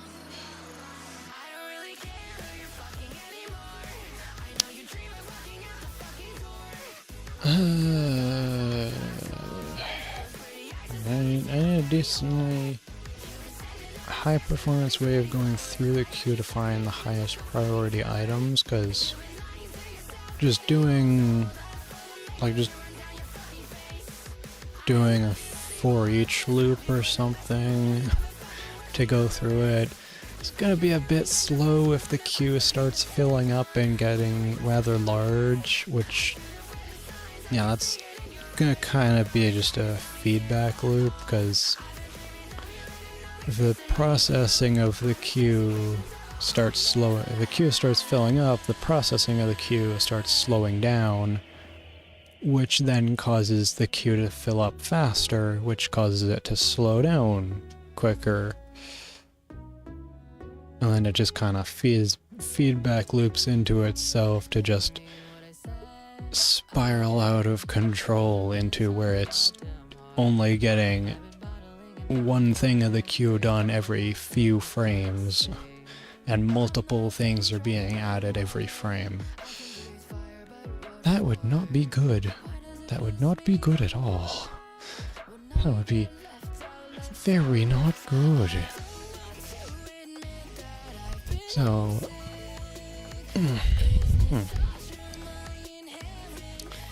So maybe the North Red Q.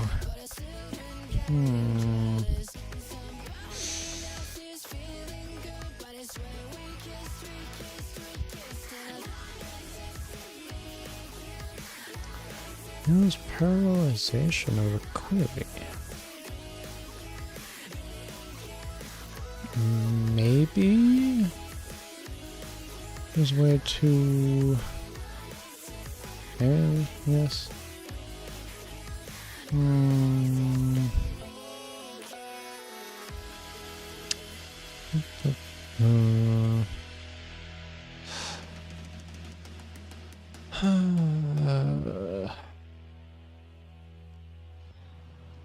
Have a good time, man. Have some fun. Having fun is okay.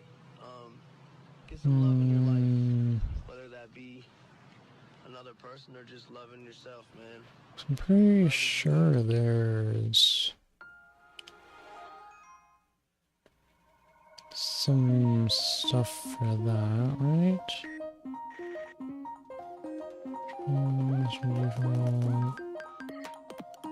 Position.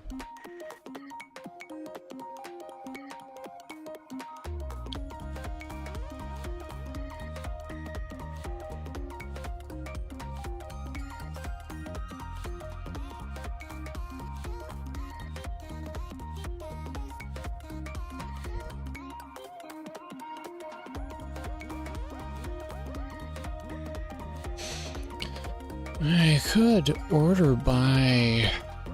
Yeah, I could call in order by and then just pull first thing off to execute. Because then that would order by the dispatcher priority. Yeah, so I would order by dispatcher priority, then just pull first thing off, which would then be whatever the highest priority thing is. That could be a lot better than searching through it.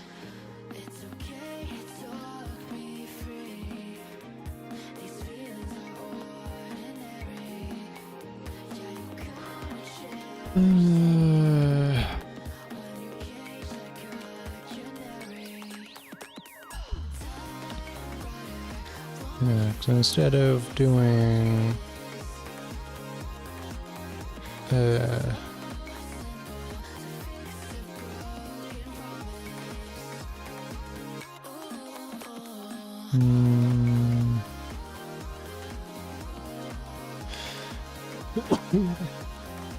my god.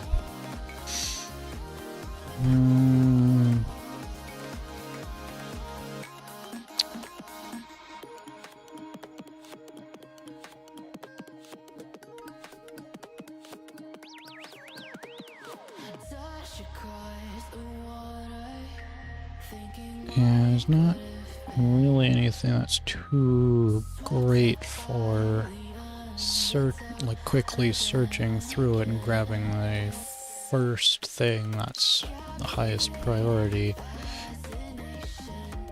in just like a single function. So I think order by descending, maybe.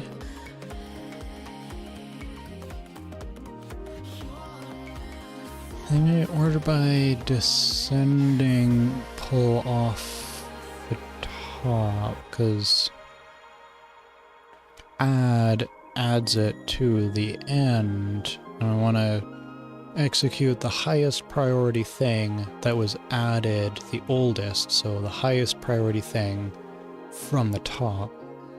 So sort by descending, highest priority things, which according to dispatcher priority are the highest numbers, so something in send would be 10, so that would be highest, then lower priority things are lower numbers, so I think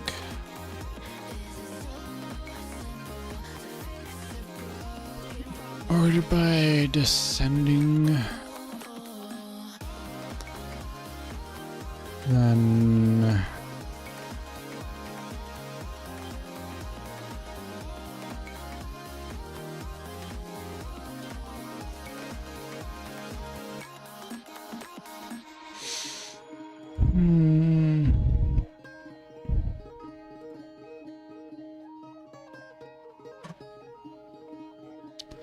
yeah, so I think doing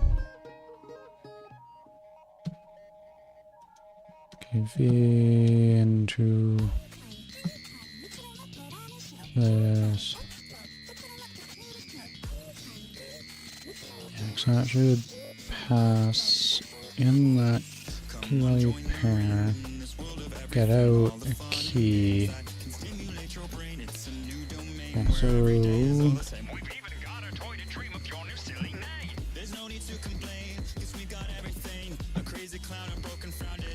KV.value is what we need to do. Is the value is the dispatcher priority.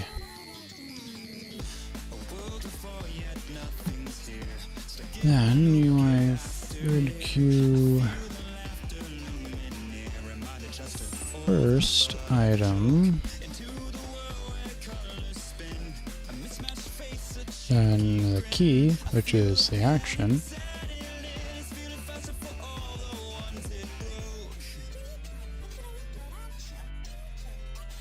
Then invoke it. No. So that should work decently, because it should, I think order by descending should keep, like, the highest priority things that were added first above the highest priority things that were added below it, so it'll be in order of highest priority to lowest priority, and then within the same priority what was added first to what was added most recently, so it should go in order properly to execute things like that. I think the coding started.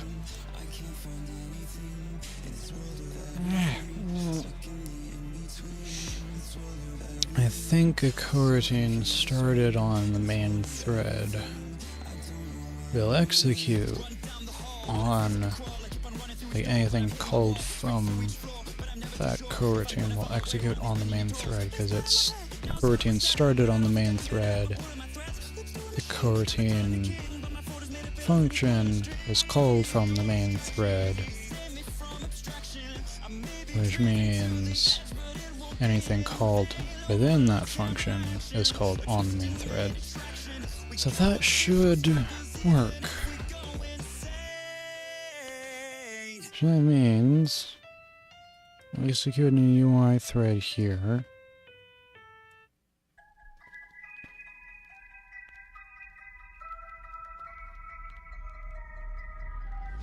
It's all so gray, when did it all fade? Was it ever even there? So I guess invoke async. It's falling away, was I ever this afraid? Well, it is an invoke async, so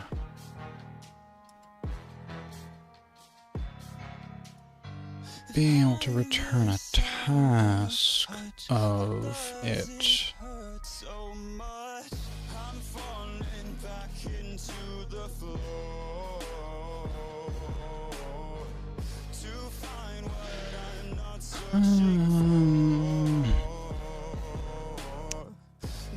But how from adding it to that would I return a task, though?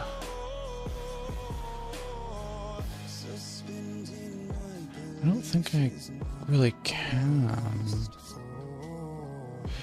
There is...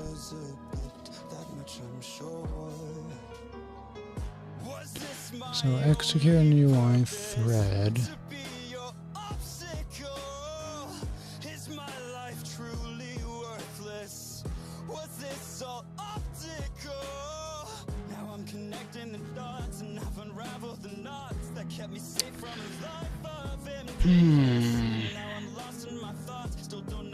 Because I know I did find something.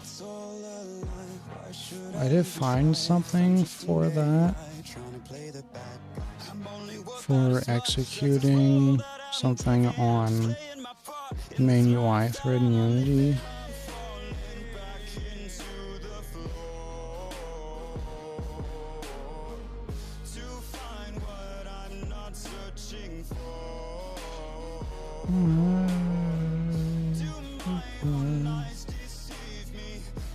Did I ever find something for that? And I think it had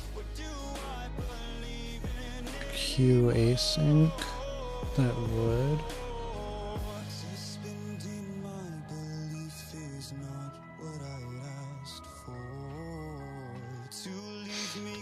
Let me have a look at that real quick here.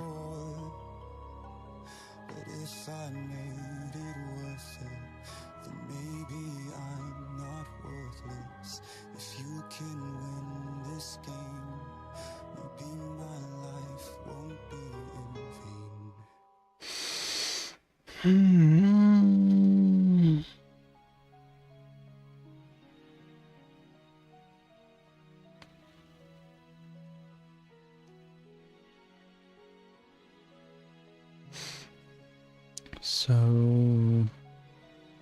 task completion source.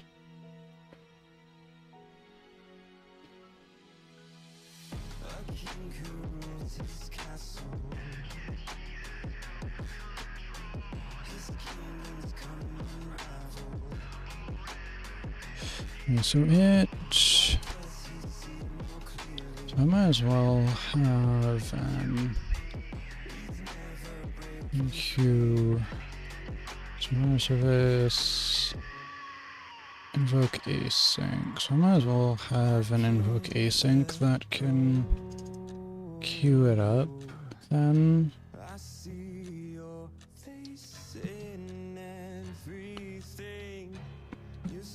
Like task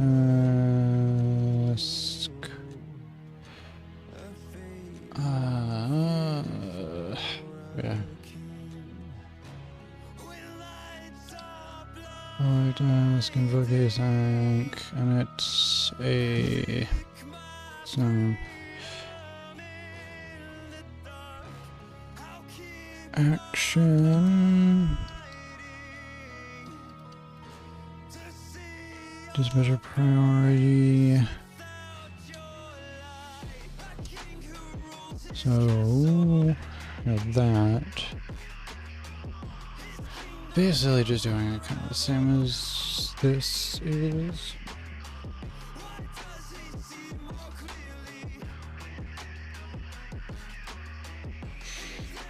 I guess I might as well do a non-async one. Sure. Void invoke action. Dispatcher priority.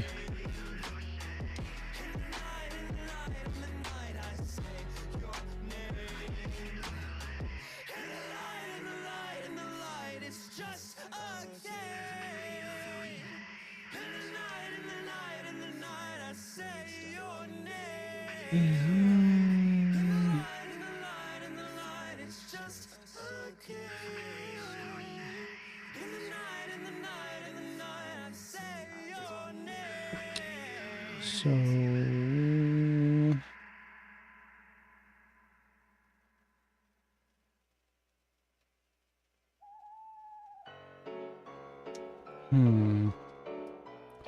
let's Q routine.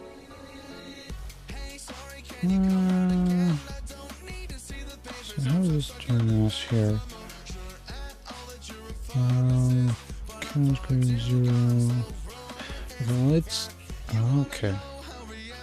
So it's the way this script for executing things on the main thread works is it does it in update, but it does it in a while loop.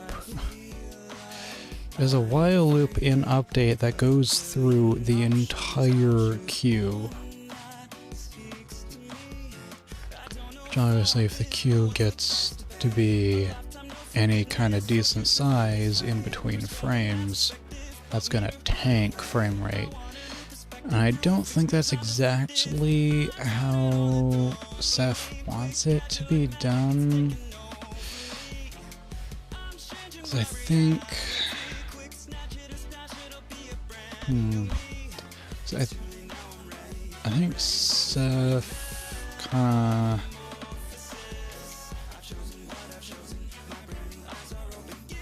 expects it to be just kind of hook things on the queue and they'll just kind of get pulled off and executed as they go, and like lower priority stuff can end up sitting on the queue for a while until it eventually gets down to them, instead of kind of throwing things on and then executing in order of priority all the way through in one frame. So I think my implementation is going to be a little bit different, which obviously it is already a little bit different with the coroutine message loop to do it. So I guess his message is, instead of doing it in update, going through the entire queue and just completely executing the entire queue in update, I'm doing it in a coroutine, just kind of executing one at a time through the coroutine. We'll see how that works, I guess. I could do it going through the entire queue in update and see how horrendously that tanks the frame rate, but just because I don't know exactly how many things might be. I don't know how many things exactly might be queued per. I don't know how many things might even be queued per frame. So I know there's probably going to be at least this, because that's, yeah, because that's the render task, so that's going to be like as at the same, that's going to be at the browser's frame rate, which probably most of the time will be lower than the program's frame rate, unless the program's frame rate absolutely tanks below the browser's frame rate. But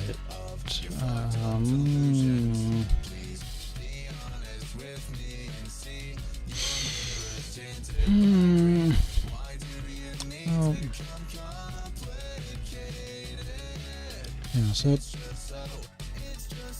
I mean, if you let the browser execute at the same frame rate as the program, then it's going to be at least one of these renders done per frame.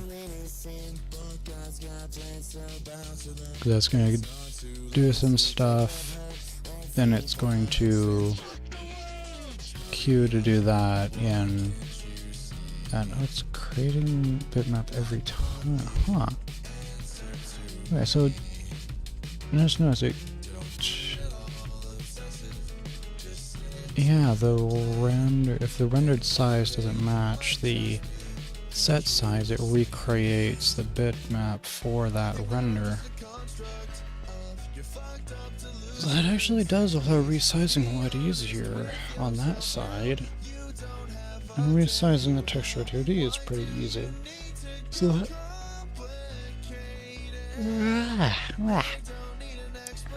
So that resizing could actually be not too hard, because if I just set a different size, then creates a bit, because I thought with originally how this was done, it create browser with the window info set to a certain size, so resizing it. So resizing would probably include having to close down and recreate the browser at that different size, but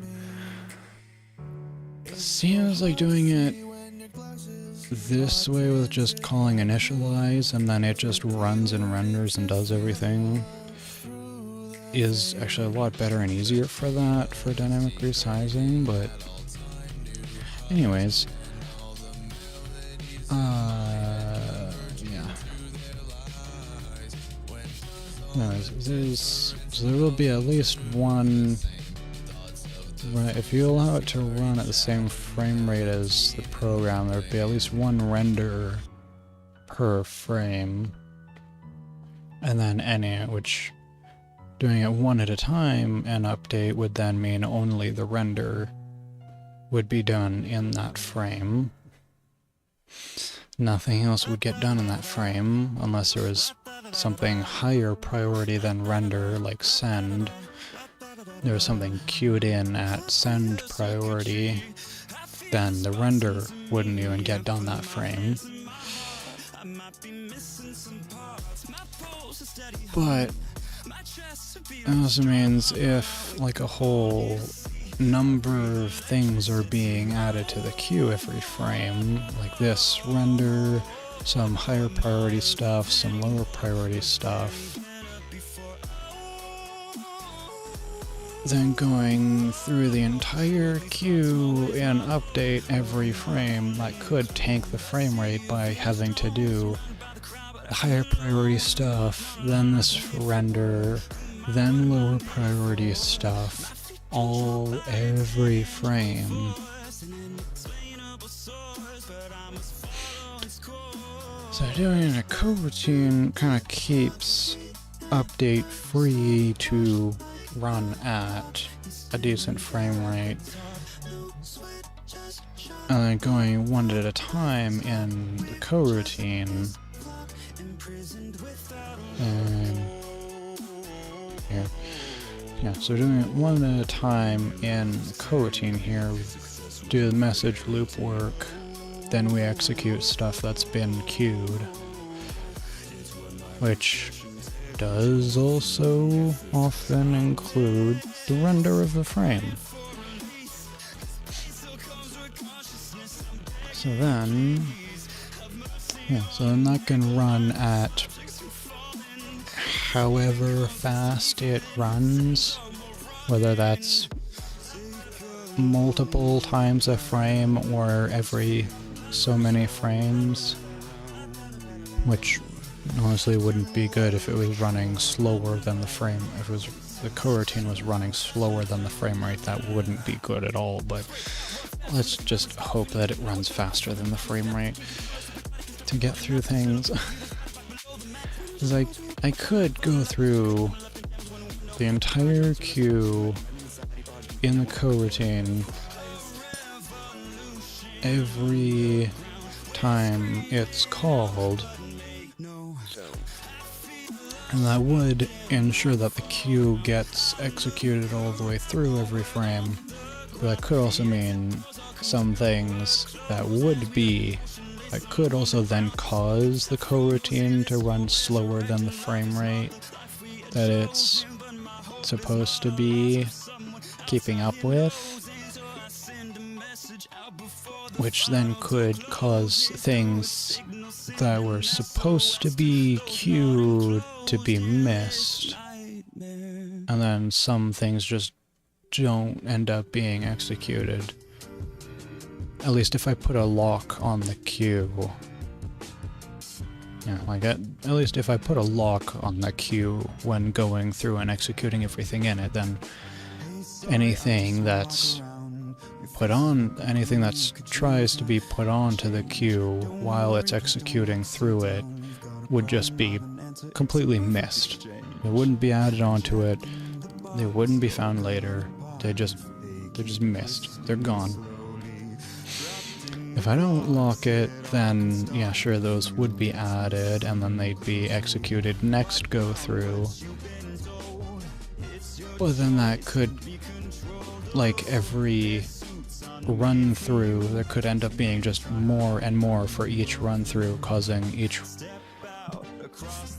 go through the queue to take longer, causing more backup to be added to the next run through. And again, getting into a feedback cycle, degrading performance. So just a coroutine, execute one thing at a time. Then things can just be added to the queue as needed. Things will be pulled off the queue and executed as needed. Everything should work fine, which, if you know programming, things may not end up working fine. And things probably won't quite work totally fine, but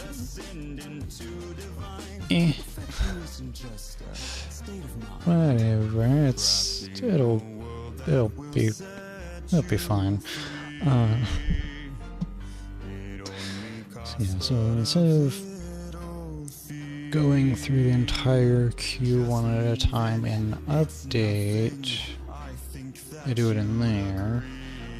So then there's a queue for that. Now sit back, take a deep breath, and relax. Which To 3. in queue start coroutine for it. There was no place for me to. I wanted more than just a life of envy. 3. I've cut my tie. So Q is for our actions on it. Does that wraps it in a start coroutine? Oh, that's interesting. Their suits are made for me, but this isn't really quite my cup of tea. I guess I could do it that way. It's not really too great to do it that way, though. They don't carry a threat, yet they pull your strings like you're a marionette. They say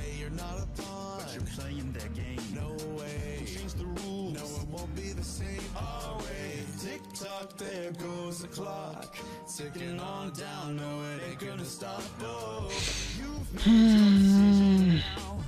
Come on, touch the club up. So I think this invoke here, I'll just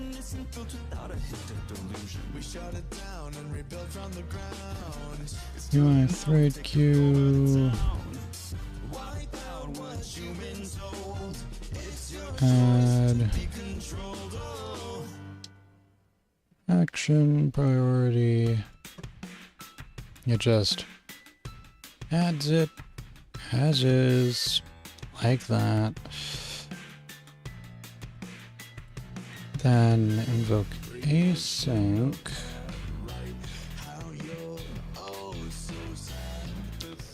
We'll do this. Yes equals. Yeah, task completion is source.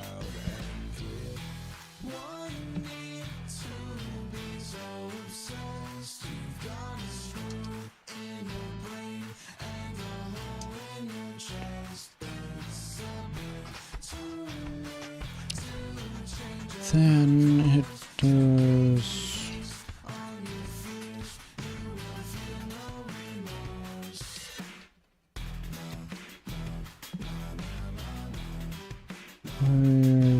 wrapped action.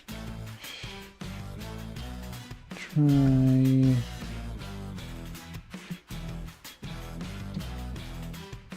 action to see.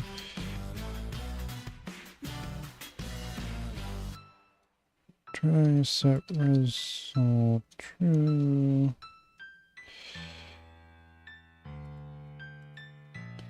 Then how did your dream go? Would you say that it was so, or would you wish subjects. Yes. Try set exception.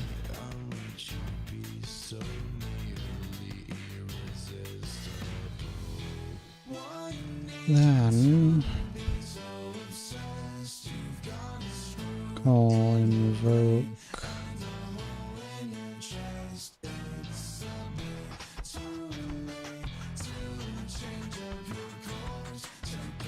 wrapped action priority, and then finally return to yes task. Blech. So then that will add it to the queue wrapped with this at the priority, and then when it executes, then it returns a task. When it executes, then it'll set the result or exception, and that should all work like that. So that means it'll just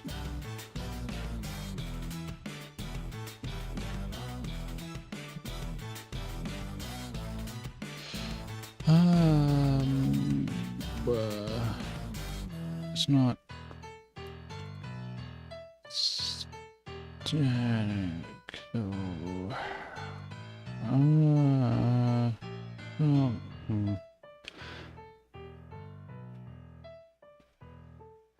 I guess if the browser stuff is being called, that means there is a Unity web render script for that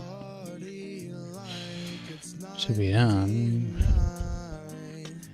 I need to drink before the end of time. Grab a seat. Of course, I don't want to make Unity web. I don't want to make Unity web render a singleton, because I want to be able to have multiple browser windows in a scene.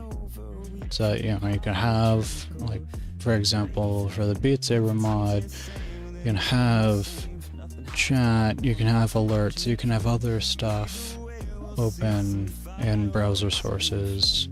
If I make it a singleton to make sure that there is only one of them, so there's only one queue,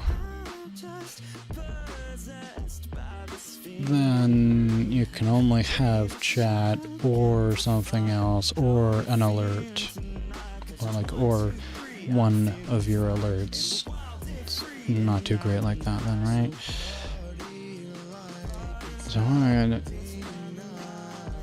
keep it able to be multiple of these, but only have one queue, but only have that queue accessible when there's an instance of UniWeb render that's running. And only have things able to queue onto the web render instance that it's running on.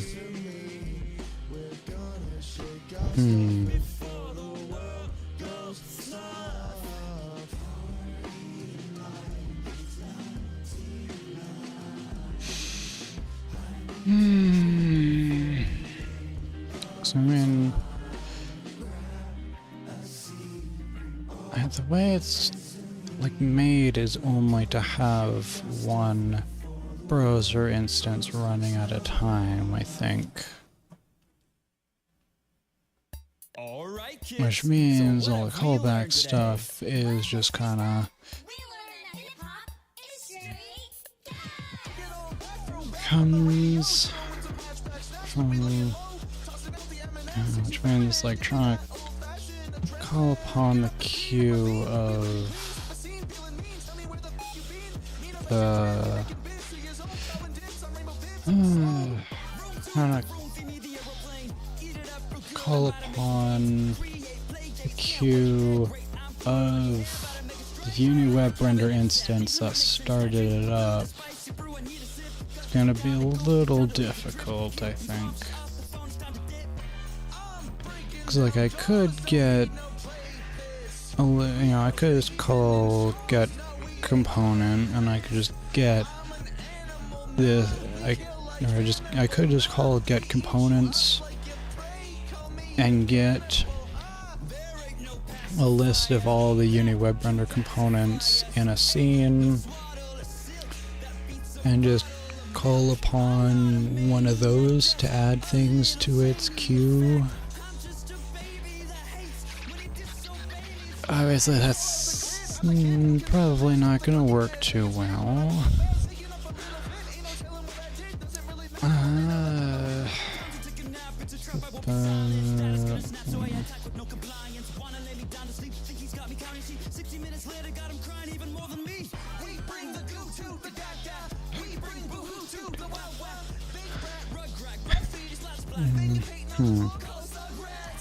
Like I could add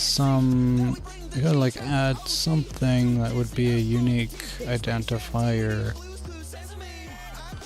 I could try and add something that would be a per instance unique identifier for UniWeb render class. But then how do I pass that unique identifier into this initialization? Right? Like then how do I pass it in to all the internal stuff to be able to call back to it?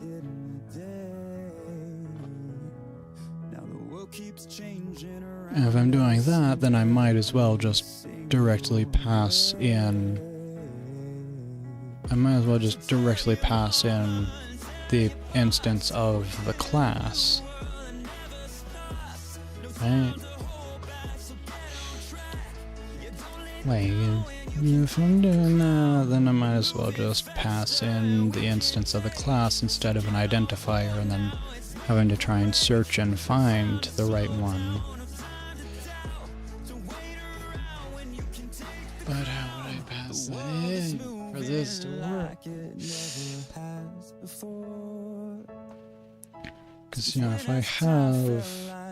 So obviously if I set it to static, then it doesn't depend on an instance. There's one UI thread queue that's always available at all times from anything.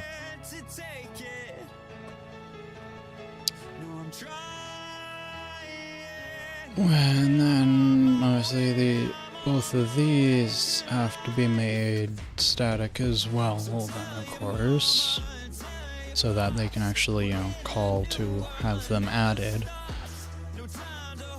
to the static queue. But then the queue only gets run through when there's an instance going.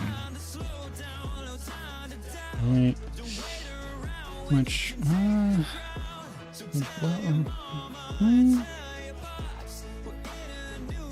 yes, if it's a static queue, multiple things are adding to it, then multiple things are also taking from it.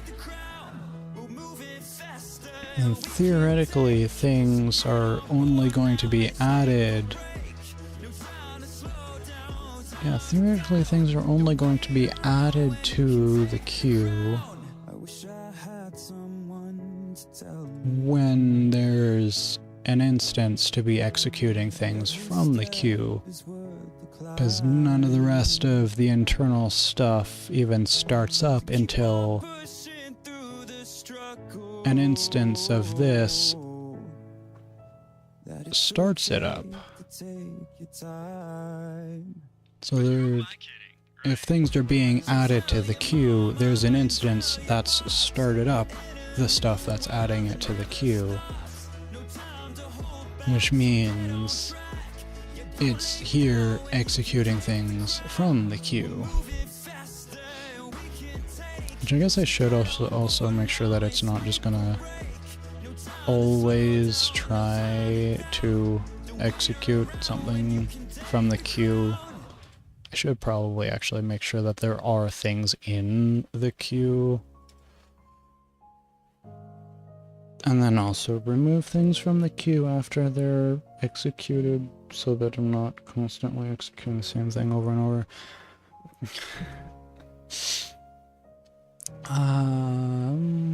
Yeah, so...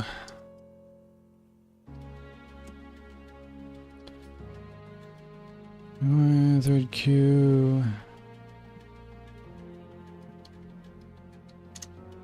Any... So if it has anything in it, you either queue. I was just a kid in the smallest of worlds, chasing daylight and running outdoors. Is there something better to remove it at an index?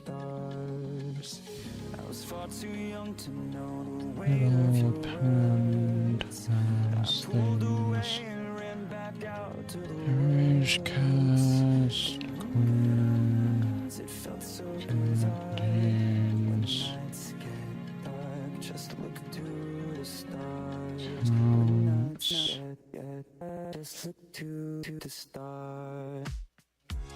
Steams content equals accept index. I'm not sure, anyways. Maybe that's...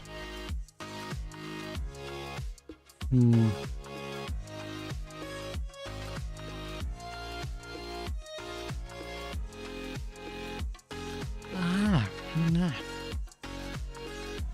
I do have to just call remove.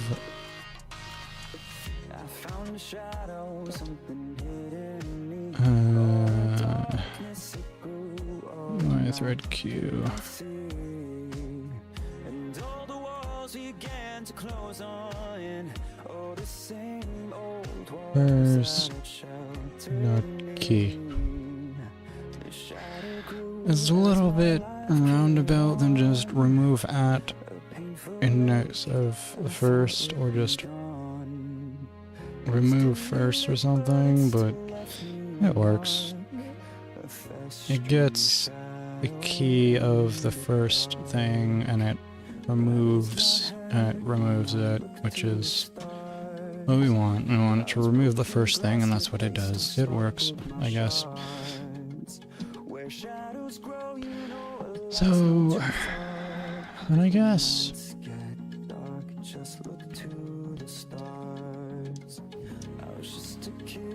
making these static will work.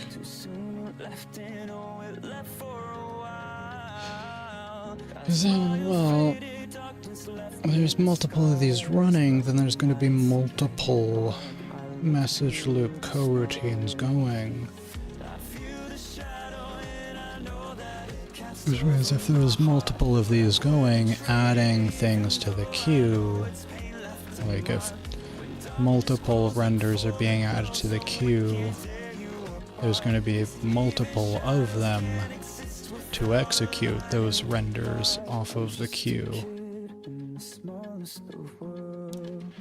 So I guess that actually should work.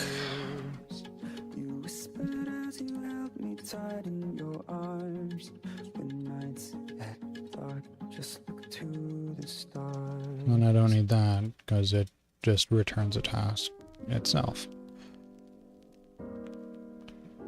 So I guess that works. Yeah, then that should be fine.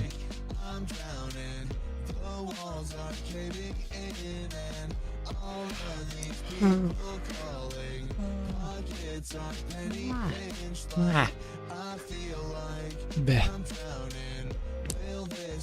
Yawn. Yeah, so that should work for being able to execute things on main thread.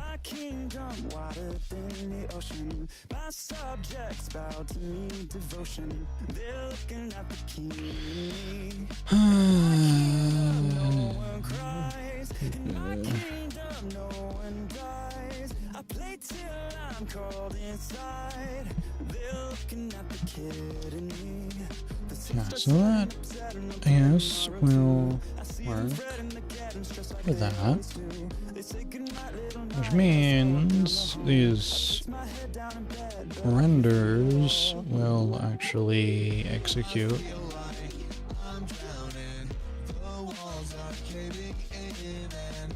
Ah.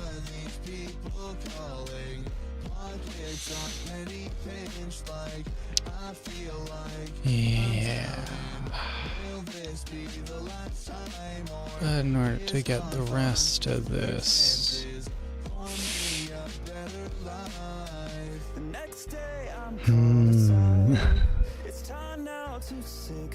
yeah, in order to get the rest of this working, might be a bit of a challenge. Let's see about this.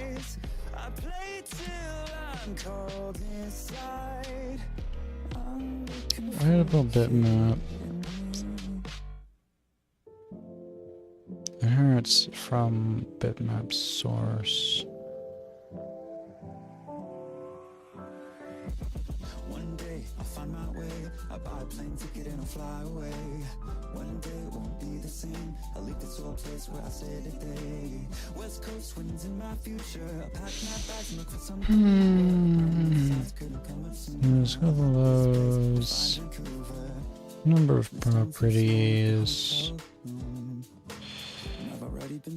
So there's a number of a lot of methods. There's so many methods. Okay, so there's kind of a lot of methods. Events.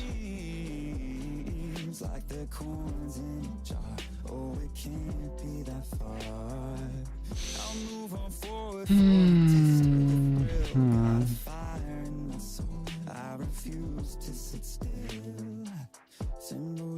has quite the inheritance chain, doesn't it? So...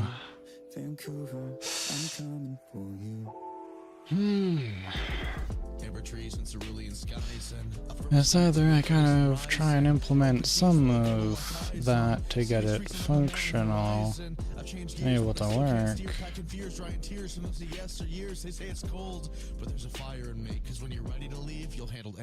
or I try and change this code to work around it, because there is also image and pixel format, but I think I can use Unity pixel format.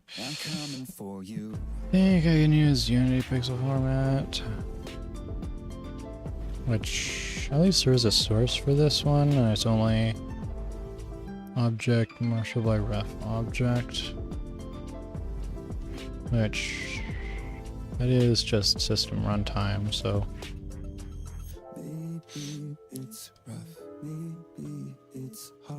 I mean, I guess the source is available for it. The source is available here. I hear the stories I've seen on TV of a life that's waiting, it's waiting where I can be who I wanna be. Skies are blue. Vancouver, I'm coming for you. But does this have a bunch of stuff that's not going to be accessible? Is the question. May only be one source file. It may only be one decently large source file. But is there a bunch of stuff that's going to be inaccessible to it if I have it as just a single file?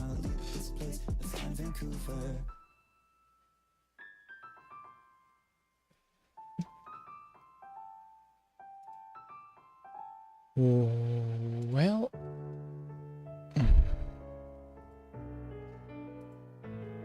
I mean, I can go over here to you here. The sky's still blue, but the whispers say it's gray. Count it down. Let's just throw it in there, I guess, since it's mainly just used as part of this.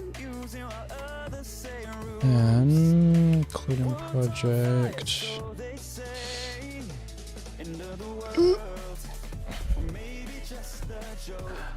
Ah. Yes. Why yes. There is. A lot. I don't think I'm gonna be able to do this.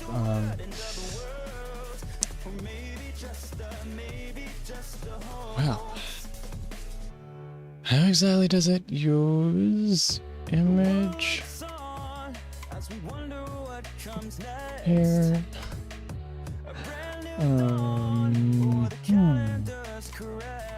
This is interesting.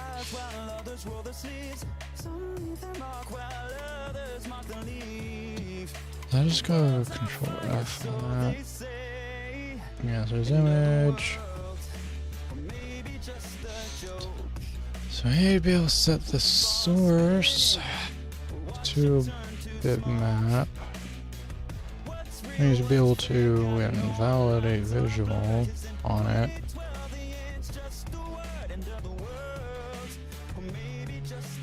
Yeah, skips sensitivity on here.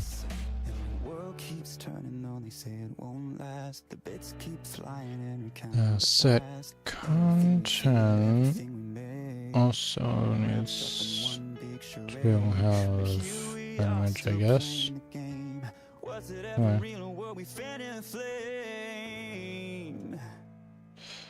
I'm just gonna temporarily... Can I remove it without fully deleting it? Oh, exclude from project, yes. Just that the search for it isn't going to run through a whole ton of that file.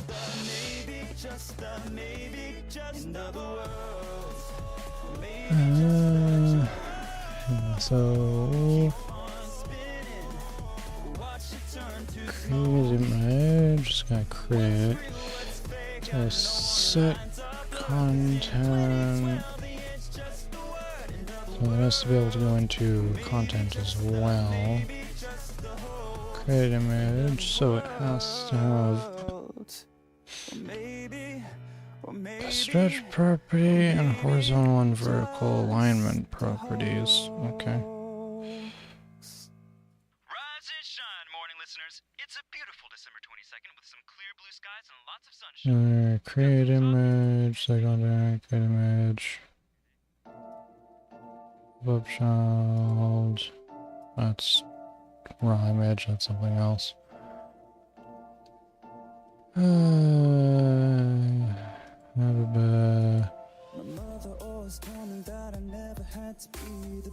None of this really has anything to do with it either.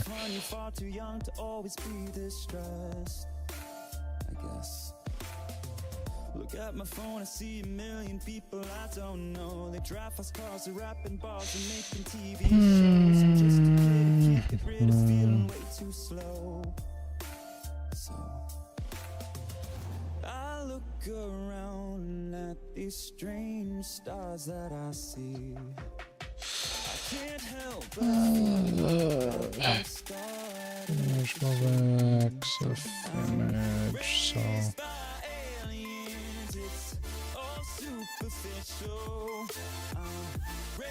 really not. Yeah, like none of this really has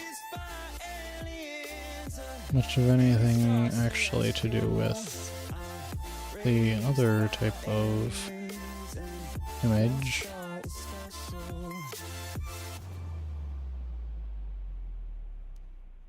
Father's words, they echo faintly from a distant shore. He talks at times where things were fine when we weren't keeping score. Of likes the hearts just making art, a thing that's truly all parasocial. Tell me who's the most into the chokehold. Yeah, so Life that's hardly real. really not much else that actually has anything to do with that image, so I guess really only some part of that I have to actually implement.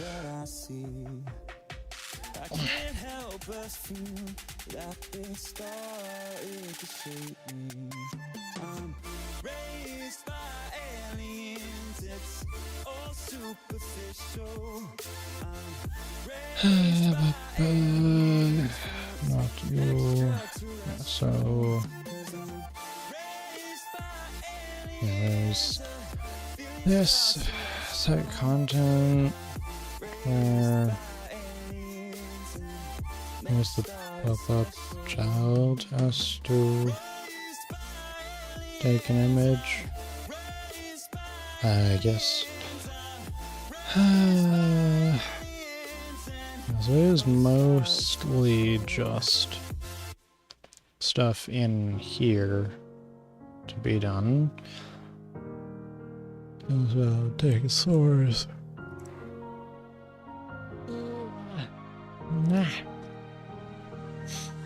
And invalidate visual. Okay.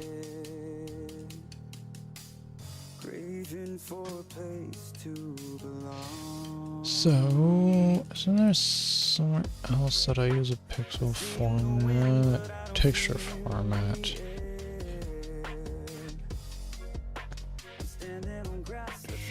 BGRA 32 is 14, I guess.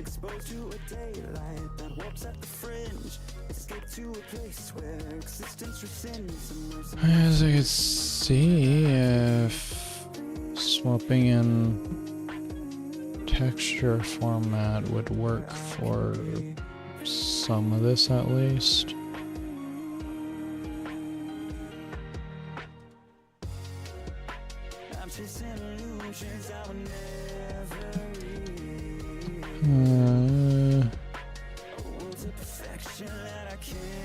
All caps.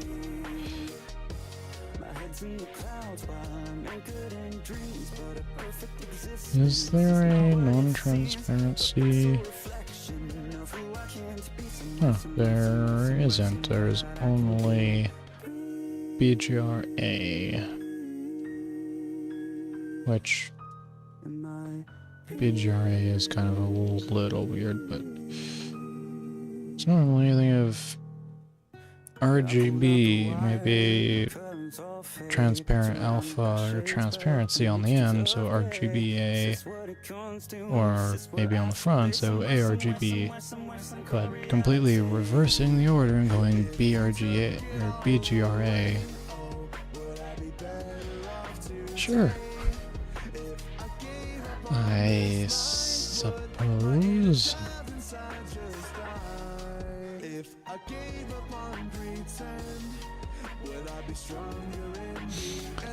Which BGRA 32 would be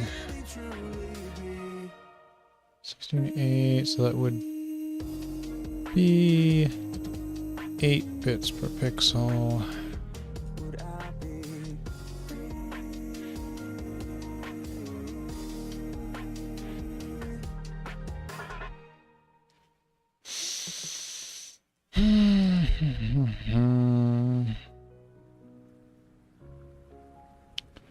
I don't think anything else uses pixel format. Does anything else use bits per pixel? Does anything use bits per pixel? Oh, some other external references do.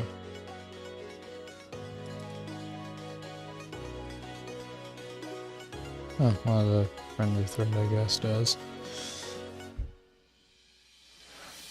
Yeah, I guess this render does, so, alright.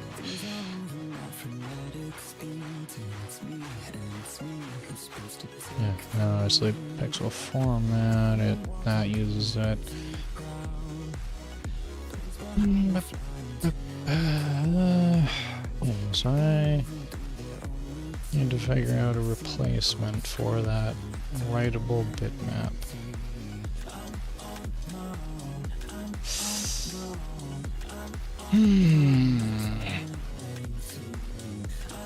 Because the image.source is the writable bitmap.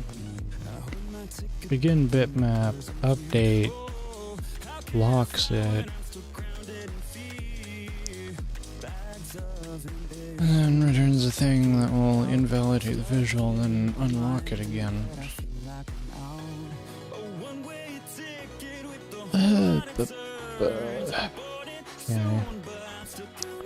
And what else uses this?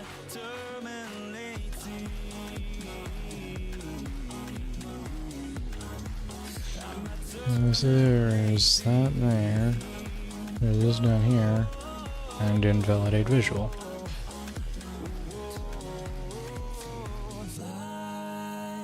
So so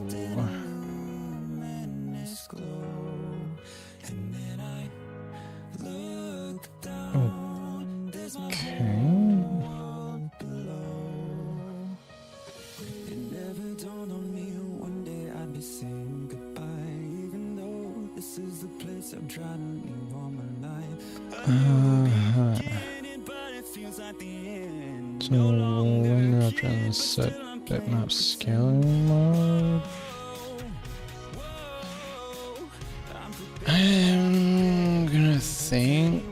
that's not needed.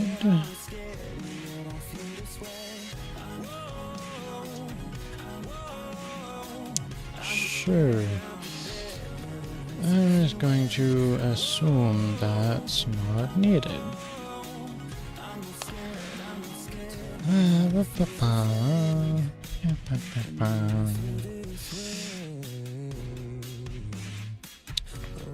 Okay, so I need stretch, horizontal alignment, vertical alignment. I pull my suitcase of dreams to the side. What once was light feels so much heavier inside. I'm still a long way from fulfilling these dreams, but for now, I'm a terminal 18. So yeah, stretch, horizontal and vertical alignment.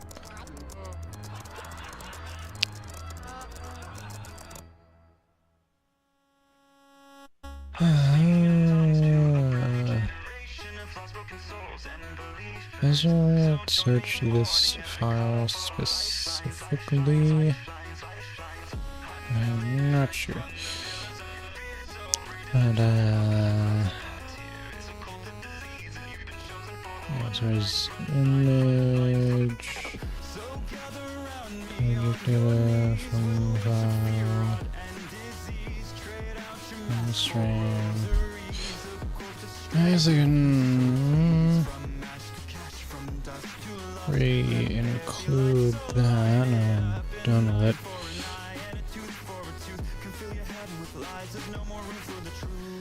Current document. Cause it sure is for me. How many sickly sinners can I claim with just a screen?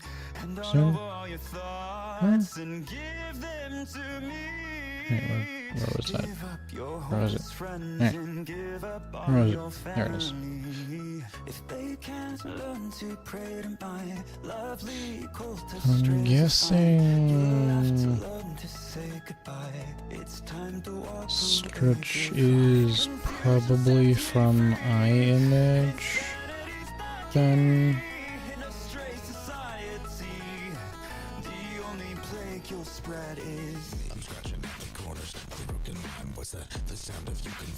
yeah, I'm guessing stretch is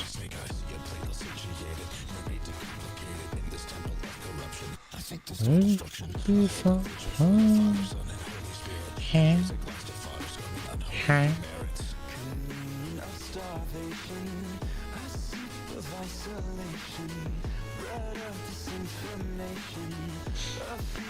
projects realizable.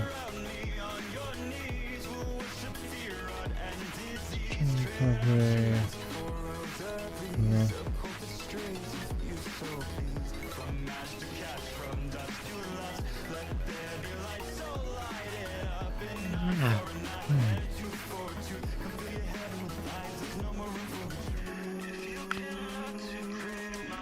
So that not needed.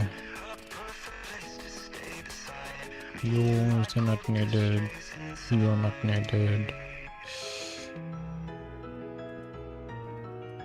Leslie stretch isn't part of it.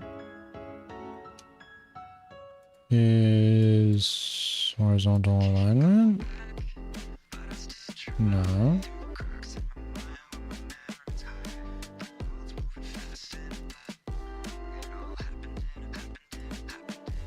We were kings of the cul-de-sac. So Dreaming big and scraping knees, and every summer felt like centuries. Now the days blur like a fever dream. Scrolling faces on a glowing screen. Life was easier when we didn't know what the world had waiting down the road. man, let's see what that does. Sure. Mirror shows a face I don't always believe. I suppose. Here it is. But I still try through the cracks in my mind when my memories hide. The world's moving fast and I don't belong. It all happened in a flash. Where did it go wrong? I'm outside. Just Did it? It's wrong? can't go back. But I can learn to be a kid again. We're chasing what we can't explain. Trading time for some pocket change. Swapping left on the way we feel. Didn't solve. Saber is my sharp. The moon felt like ours and the world was until we knew growing up cost and how much innocence we lost. I can't go back, but I still try. Cracks in my mind when my memories hide. The world's moving fast and I don't belong. It all happened in a flash. Where did it go? I'm outside, just caught in the fact I can't go back. Because it's not sense. It's not just the years, it's the way that the tricks like shadows stretching, pulling the minutes. It's new, the next day it's old times never quite. Yeah, because it's net 6 down here and I'm on net framework, I think. Right. Use version, yeah. Is it because it's net core and I'm on net framework? Really? It would have just made me install a package that doesn't even help because it's on the wrong net version. Great.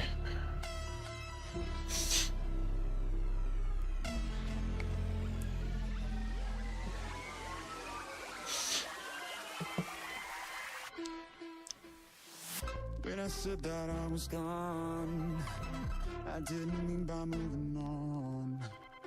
Some words change meaning over time when you read between the lines. So what When do is the you've come too far?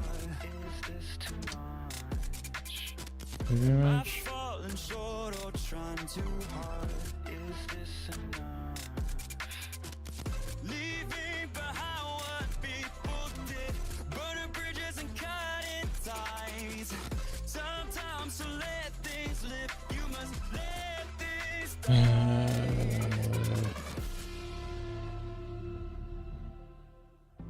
I've crossed it, I've crossed it, I've crossed it, I've crossed it, I've crossed it. Now I've crossed Rubicon. I have no idea. So I'm pressing on. I won't quit until my breathing stops. It'll hurt, but it's my only shot. 'Cause I've crossed So then the Rubicon. Still hold that's on not to the day I'm gone. the fuck. So if things like stretch and alignment aren't in the image class here, is this wrong image class then? Like, what? Things are meant to drown. I know these hands can't fix the weight. This is in Windows controls. No, that's not a burden you should bear. Let's save. Exclude. We don't have a choice in our own story.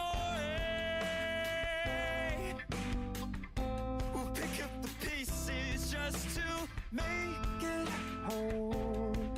Getting thrown around by every wave, like sinking down's the only way. Oh, that's not our story to be told.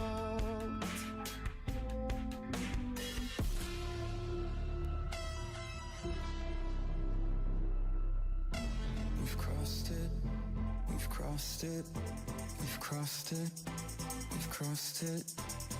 Now we've crossed the Rubicon. Can't turn back, so we're pressing on. Hey, this might just be the wrong image class?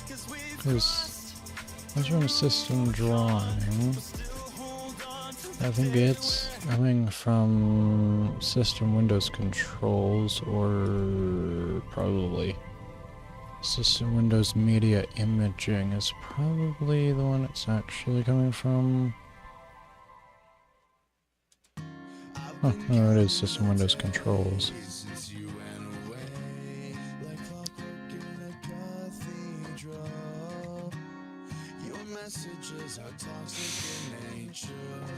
Which properties are stretch?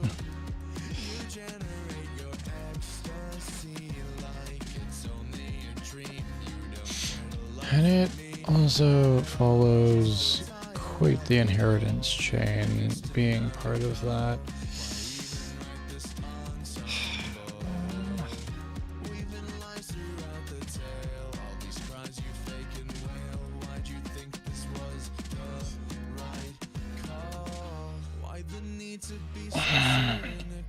Would it be easier to just use presentation framework?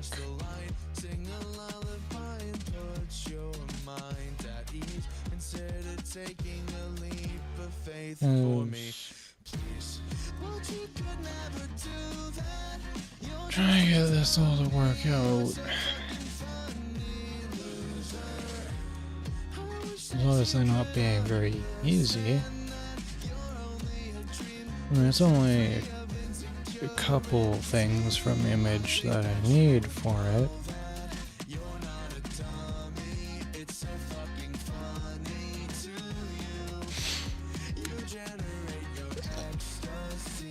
But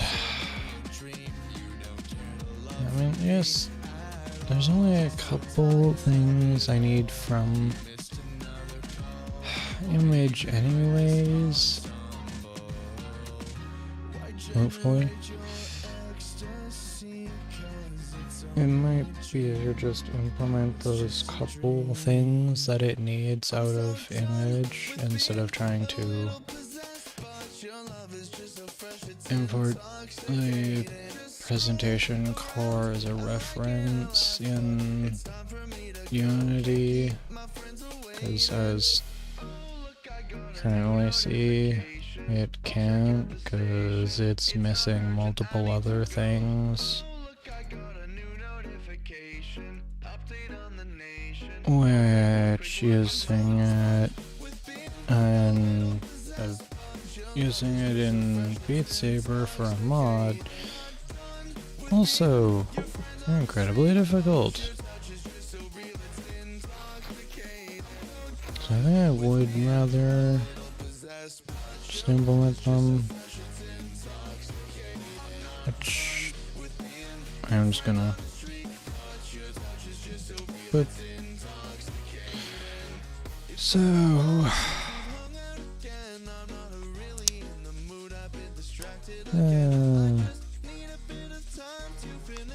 yeah, I'm just going to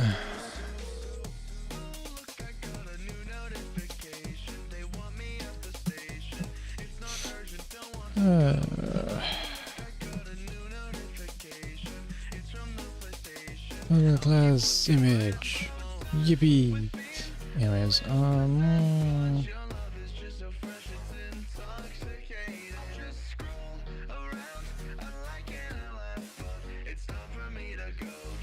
no image constructor just does that, I guess. I need mostly stretch,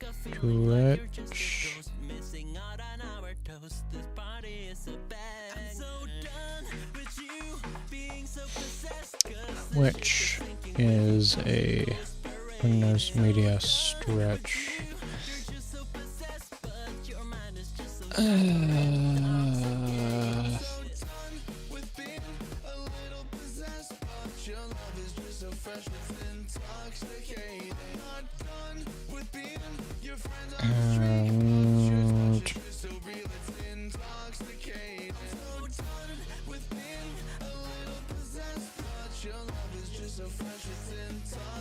And that is just an enum, okay. That's fine then.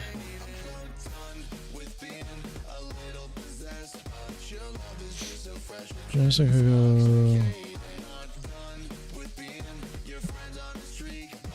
Render. CEF Unity.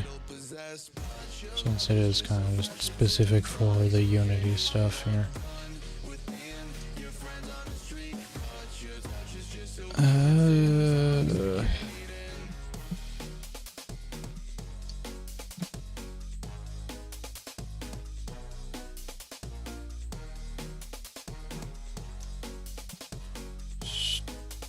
Stretch, fucking Christ, stretch. A brain no worky, can't spell. Okay, so yeah, like stretch. There's none fill, uniform to fill. Okay, and then fill, uniform. To fill? Yeah, sounds good. So then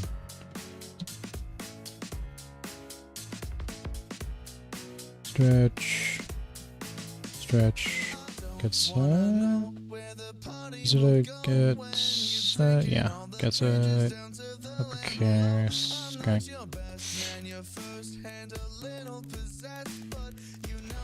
So there's stretch for it.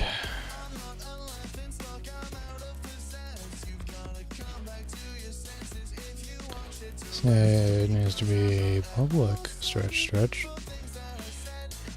yeah. Public stretch. Then horizontal alignment. Horizontal alignment is. Can't be late for some reason.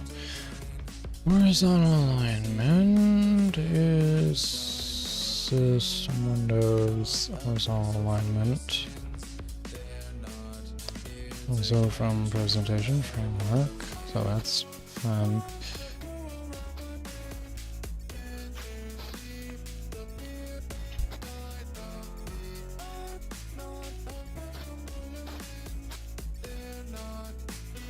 which is also just an enum, so that's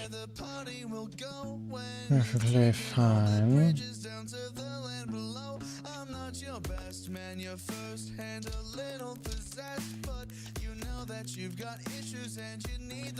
Which is left, center, right, switch. Right.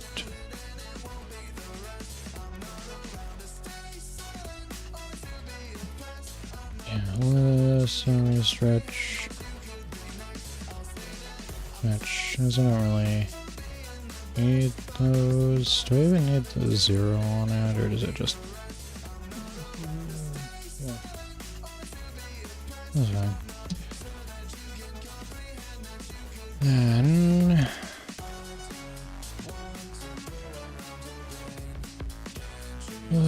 horizontal alignment, which is get set. And then I'm guessing vertical alignment is also just going to be another enum.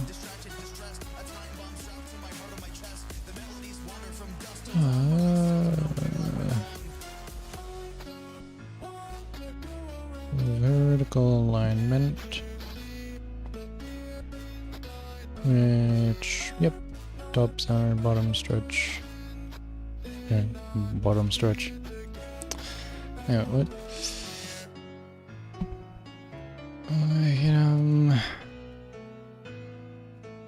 Vertical alignment, top, bottom, center.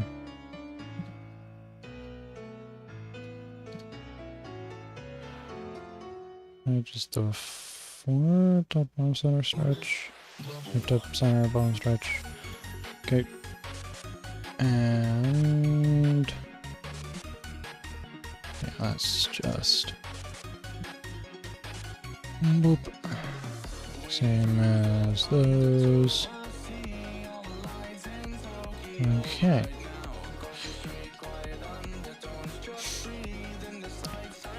So now that that has those, what else do we need from image?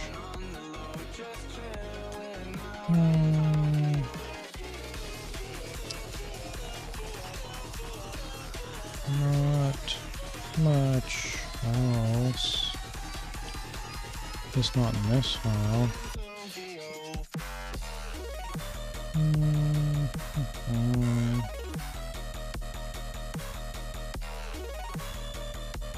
Get rid of those.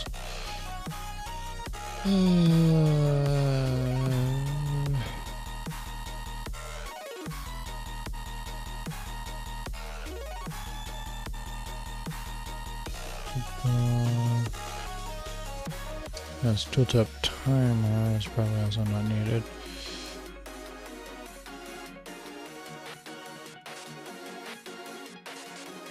Okay, so that's good now. And image source we need. Which that might be more complex. Because that is an image source. Okay.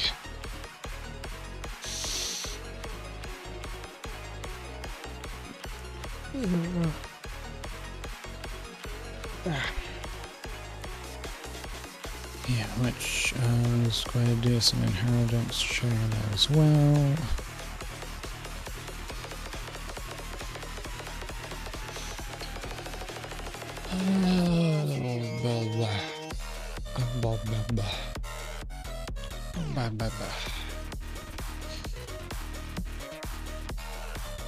Yeah, so source has been image source.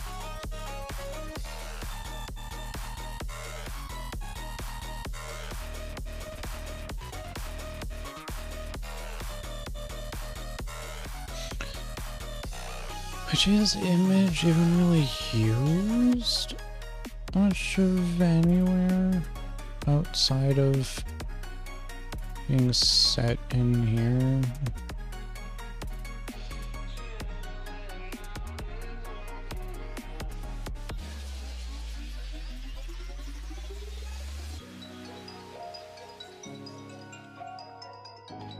Well, I guess I kind of need the allows transparency.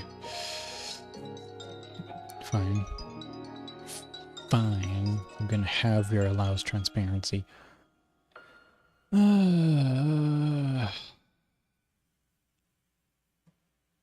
There's this. So, make sure you use browser texture. Surface there. So this under surface is that used much of anywhere? That is used like all over the place. Okay. With weight, with scale factor, resize. Resize is nice. Allows transparency, resize. Twice scale factor. Pop-up, control. Bit. And that. Okay.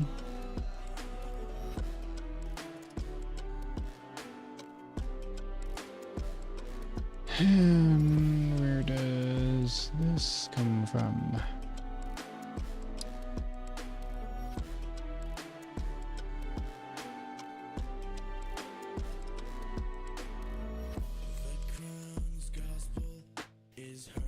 And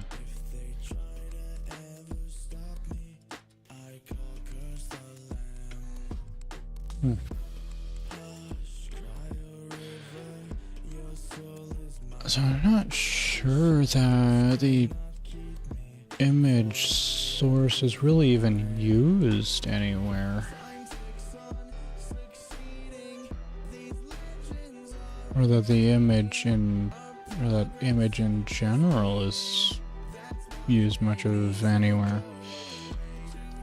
I bet I just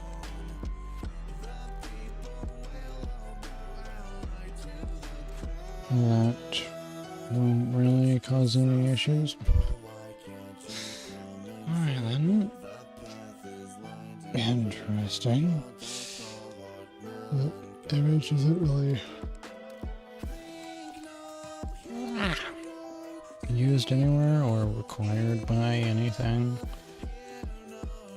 Just kind of set a couple things done with it in here that otherwise does absolutely nothing.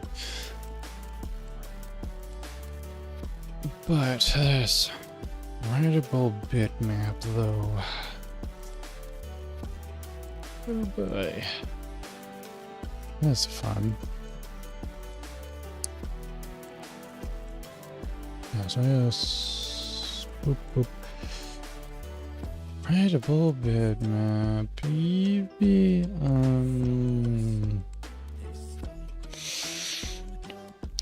Okay. Let's see where the bitmap is used. There's a new one. Lock.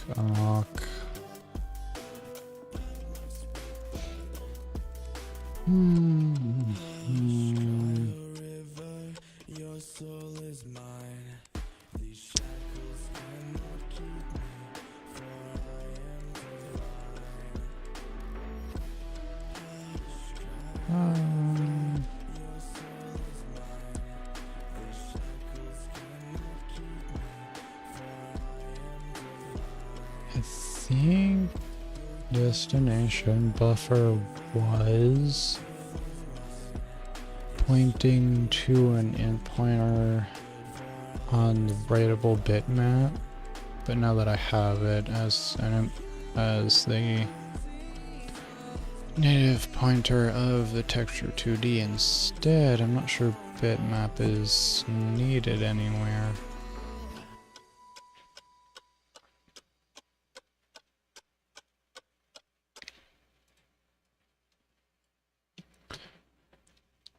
So I'm going to just search. There's bitmap. It is bitmap.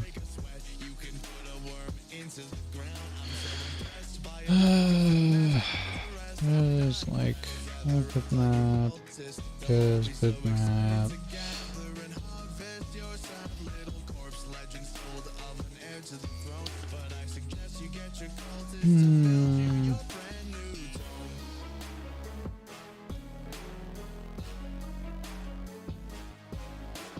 And there is some stuff, but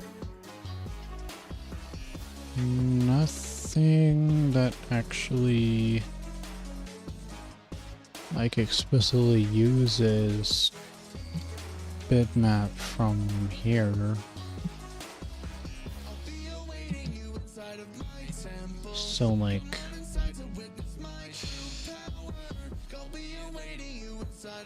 Yeah. Yes, there really isn't much to do with that. Okay. Well, if I have to bring it back because there was something I couldn't find that does need it, then I suppose I can see what of it needs to be a bit more specific about implementing only what it needs.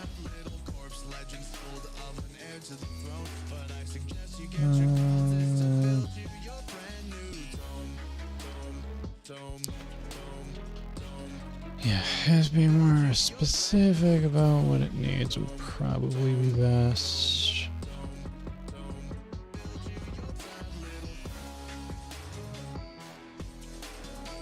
And I'm just gonna like comment out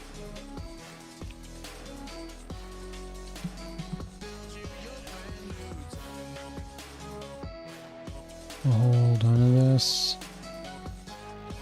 Actually, well, actually, yeah, he was just totally commenting out.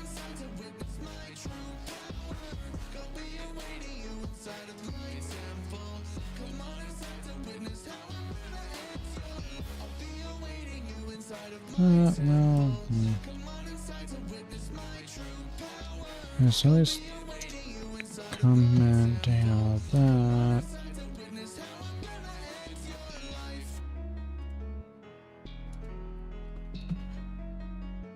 Was that complain?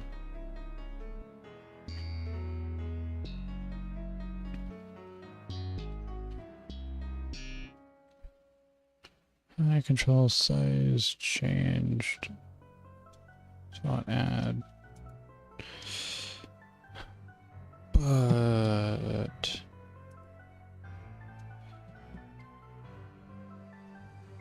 not specifically, no. I think only the override stuff, or there is no override stuff. I just keep commenting out one thing at a time until it complains about something not being implemented. Sure. So I can come back and implement these things kind of just one at a time until they're all back again. Get host view handle and open.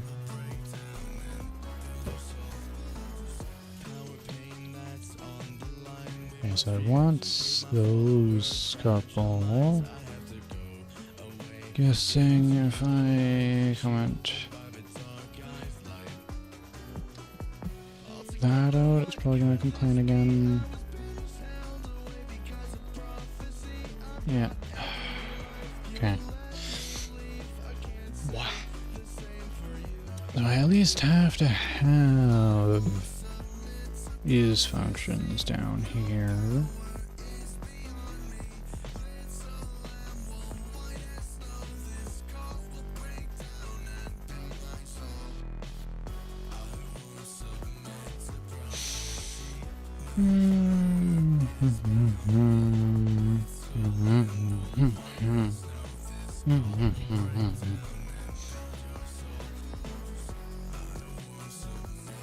So, guess just kind of some chunks of these could be.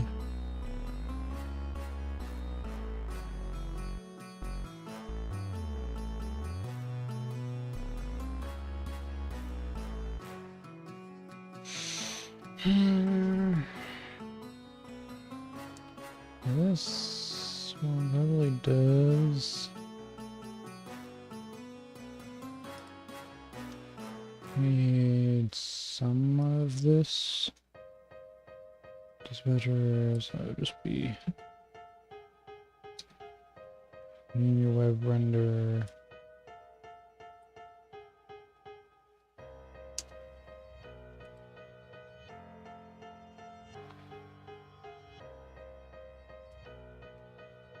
And then just reverse the order of these.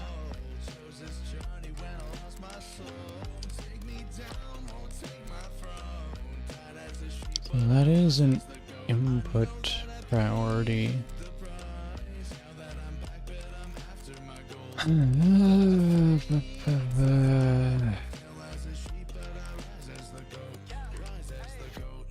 That's fine.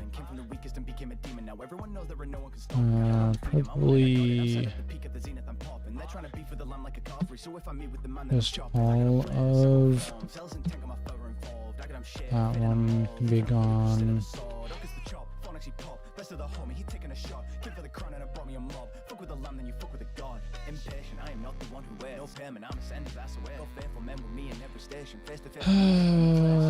Yeah, context menu stuff, don't need yet either. So that can just kind of do nothing for now.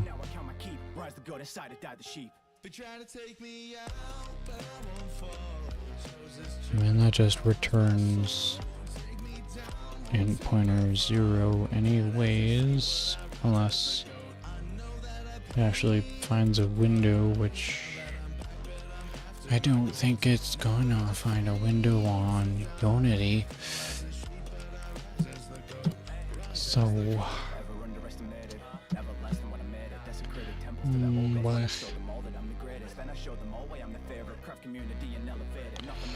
there's no errors on that. So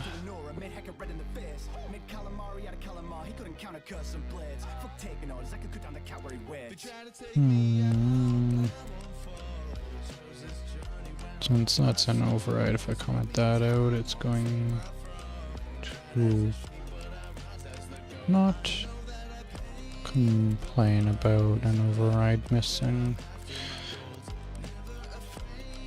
Okay. I bet if I comment out like any of that, yeah, that's not gonna be happy.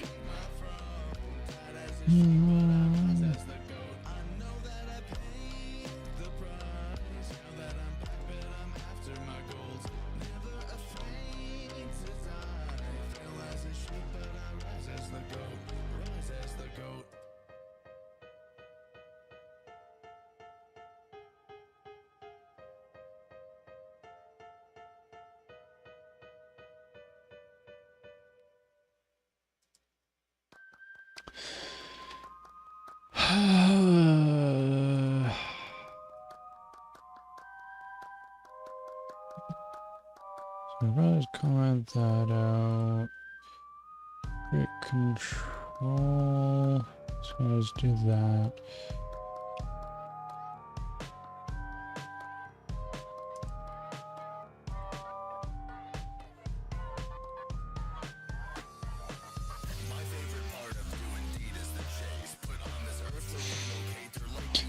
I guess.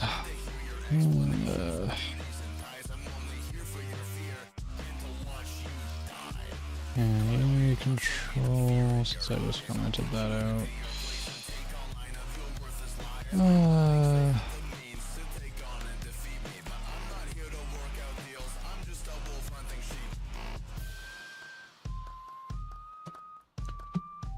Guess I can just kind of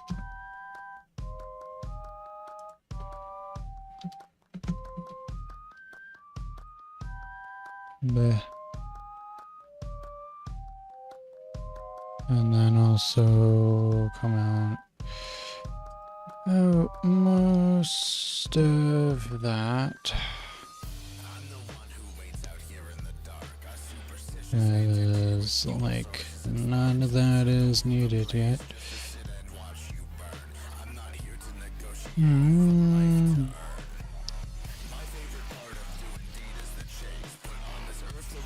I bet if I comment that out, it's not going to complain. The reason I'm just commenting these out instead of fully deleting them is so that I can come back later to see which it's coming from, so I can make sure I have the right one later.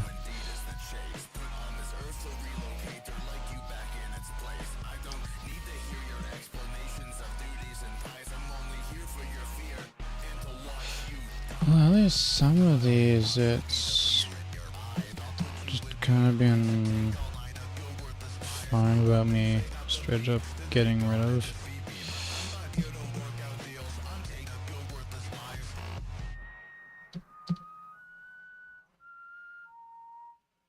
As long as it's fine with me getting rid of most of these, then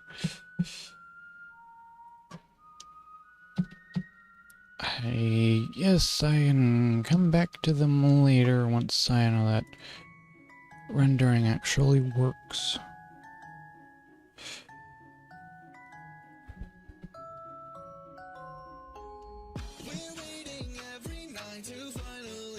Because it's still not complaining, so...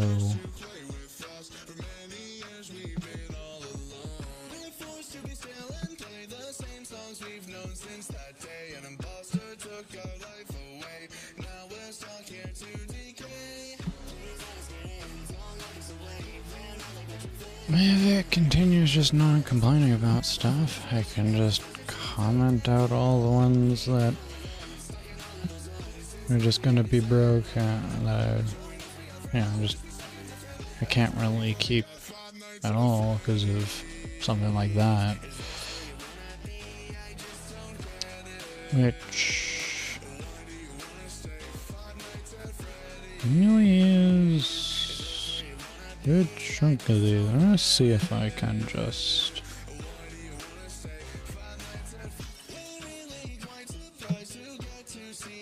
comment out all those, and that's fine.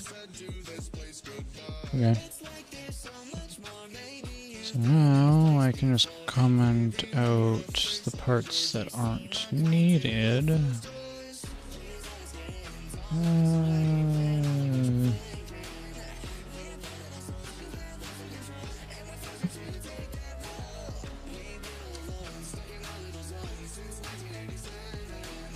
Yeah, that's fine. To the object.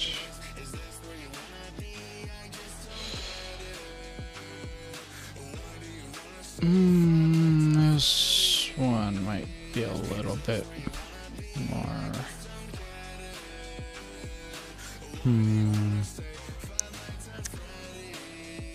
This one might be a little bit more complex to do. I can comment out all the internals, and then it's just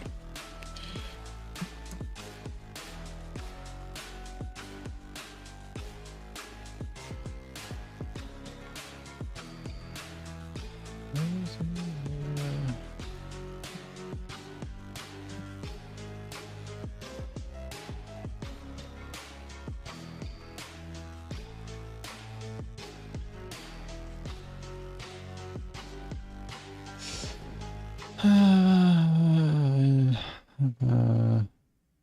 I just a ghost to you? A poltergeist, your imaginary drain drop, Guess the way you've been drop effects. feel like you Yeah, so really care. no idea what that does, but I gotta return something, so sure. And this can also Unity Web Render, invoke.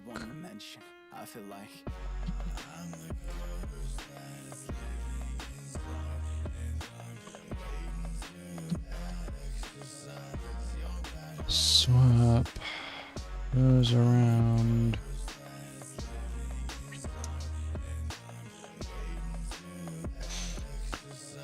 And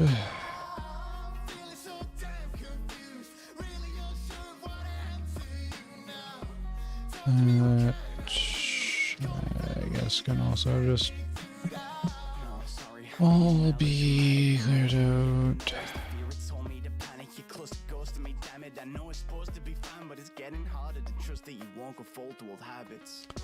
I guess that I can have it just return 0.00 there.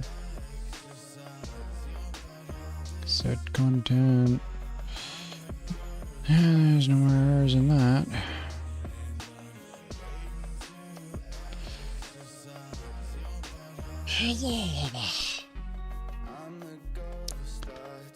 Pop up. Yay.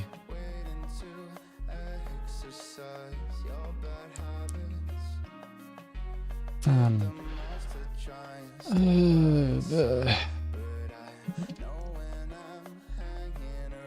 mean, I guess the same thing I can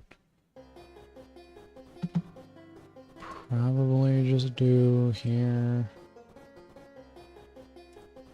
But if I comment that out, it's gonna... Okay, now it complains about not having width.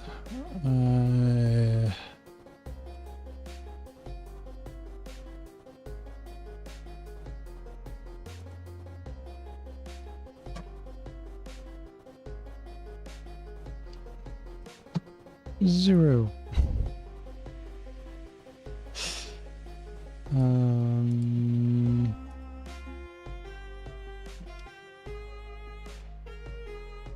I guess. And then I can just... And... numbers for you. Numbers for you. And for you, you're fine. Ugh.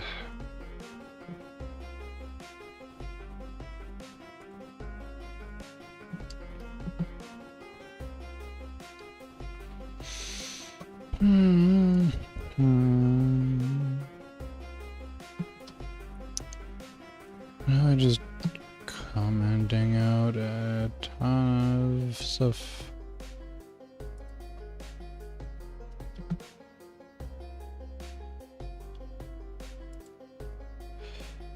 You...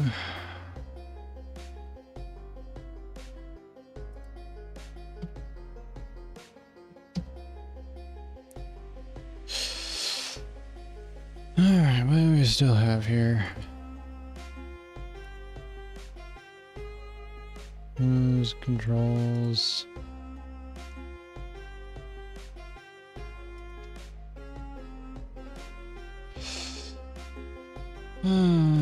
Huh.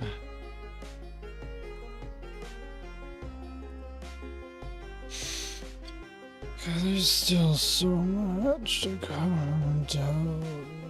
Oh my god. Honestly, trying to work around all this might end up being harder than just implementing it.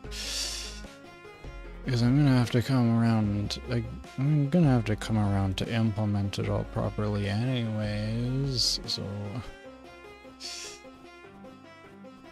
Oh my god. This was supposed to be a simple project. It's not simple at all. Okay, I knew it was gonna be a decently sized project, because CEF is a pain in the ass to work with. I'd much rather use WebView 2 if WebView 2 had off-screen rendering support.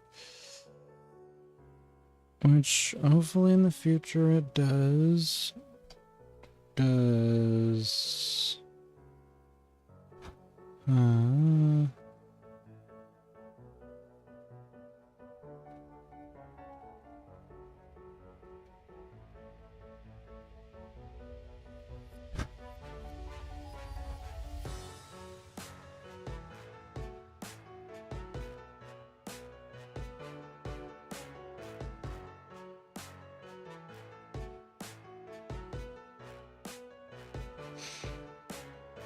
I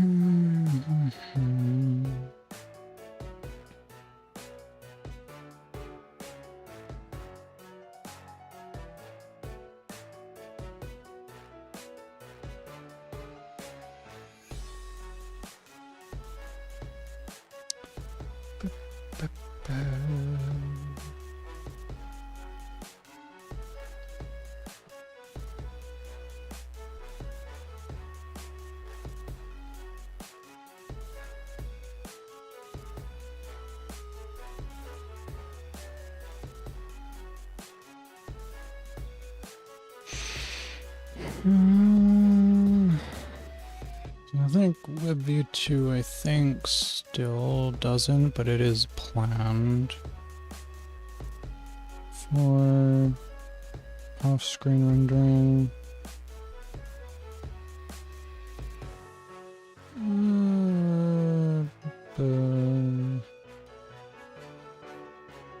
Off-screen rendering.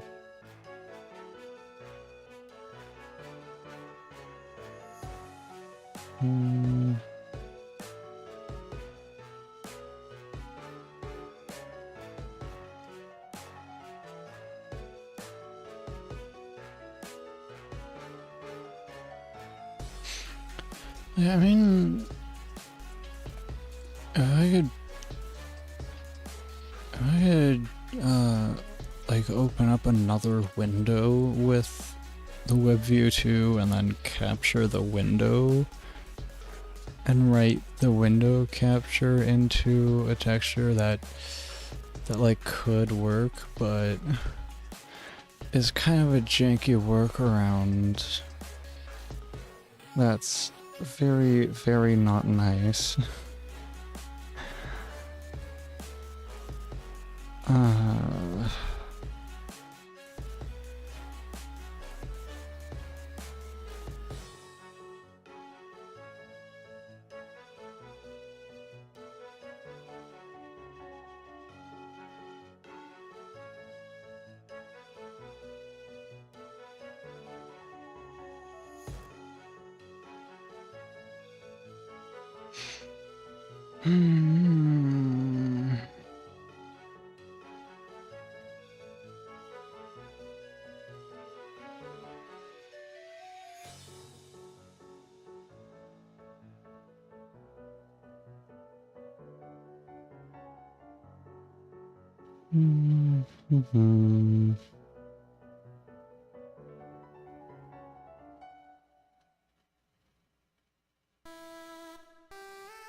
Yeah, I think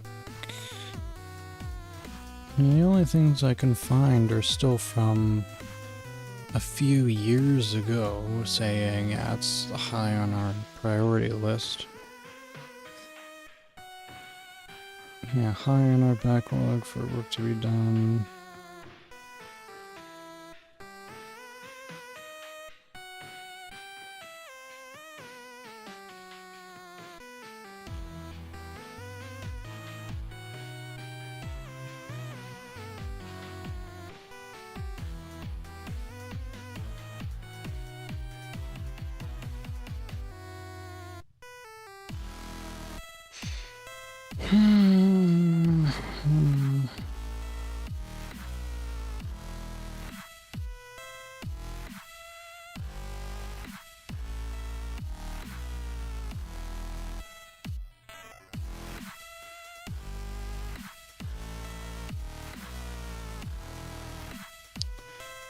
Yes.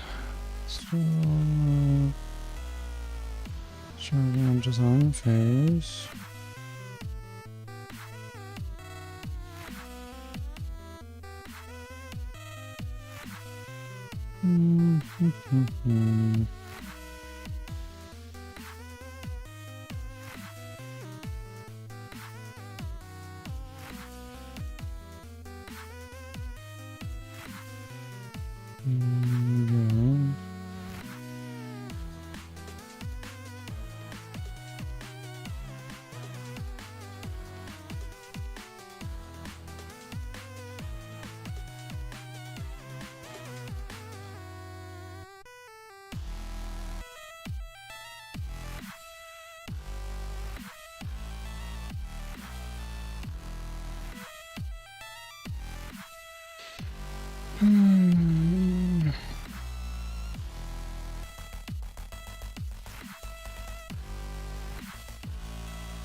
Yeah, so far what I can find is it's still not a thing.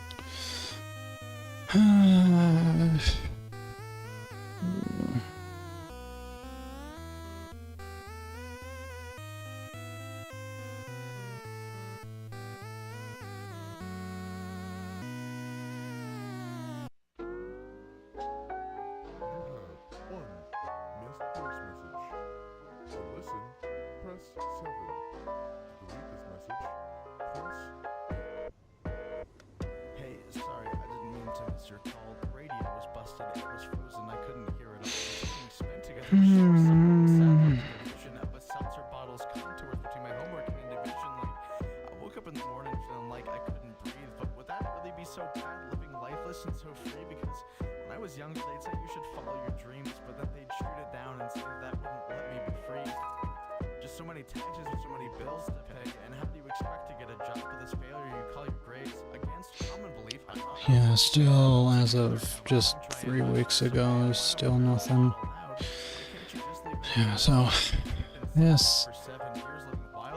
It's either have a properly working solution with CEF, which is a fucking pain in the ass to work with, as I have learned over the past while of working on this, or switch over to WebView 2 and try and figure out some extremely janky workaround of rendering it to a new window on screen and then capturing that window into a texture to display it on the panel.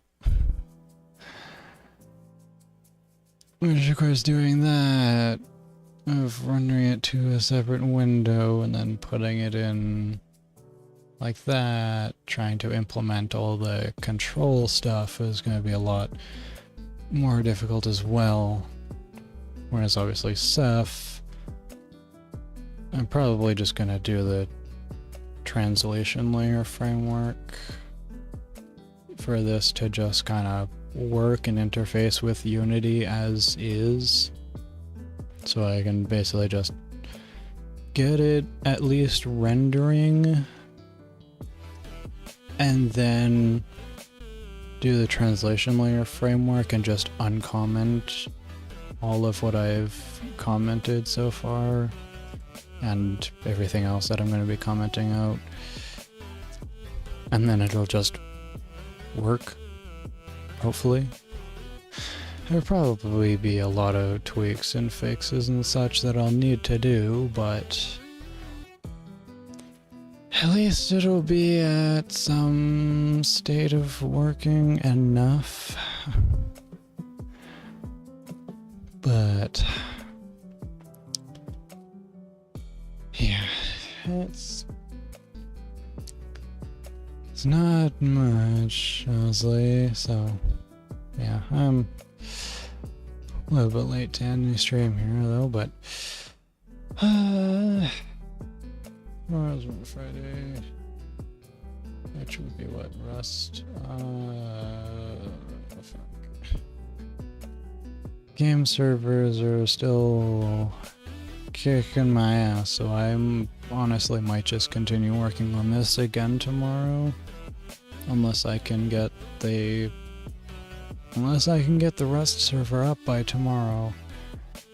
But I don't think I'm gonna be able to get it all up and fully working by tomorrow, so...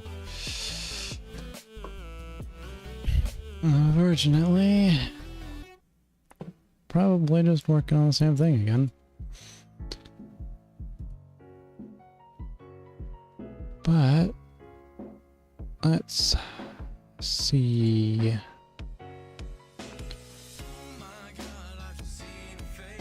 Let's see who's on for us to maybe raid. See who else on. Guess we could go. Let's go raid.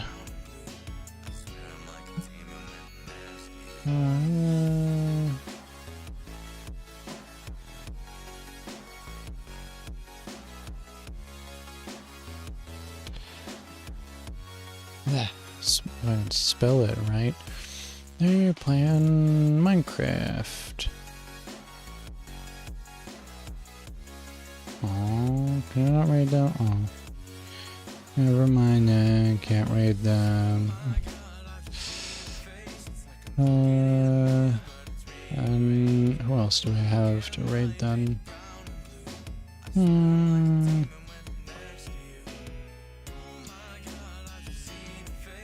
Who else is on that we might be able to, though?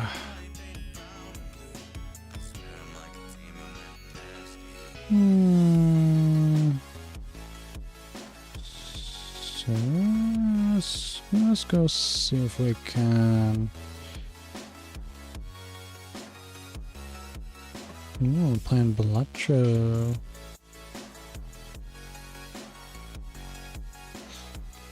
Alright, let's go say hi to them then.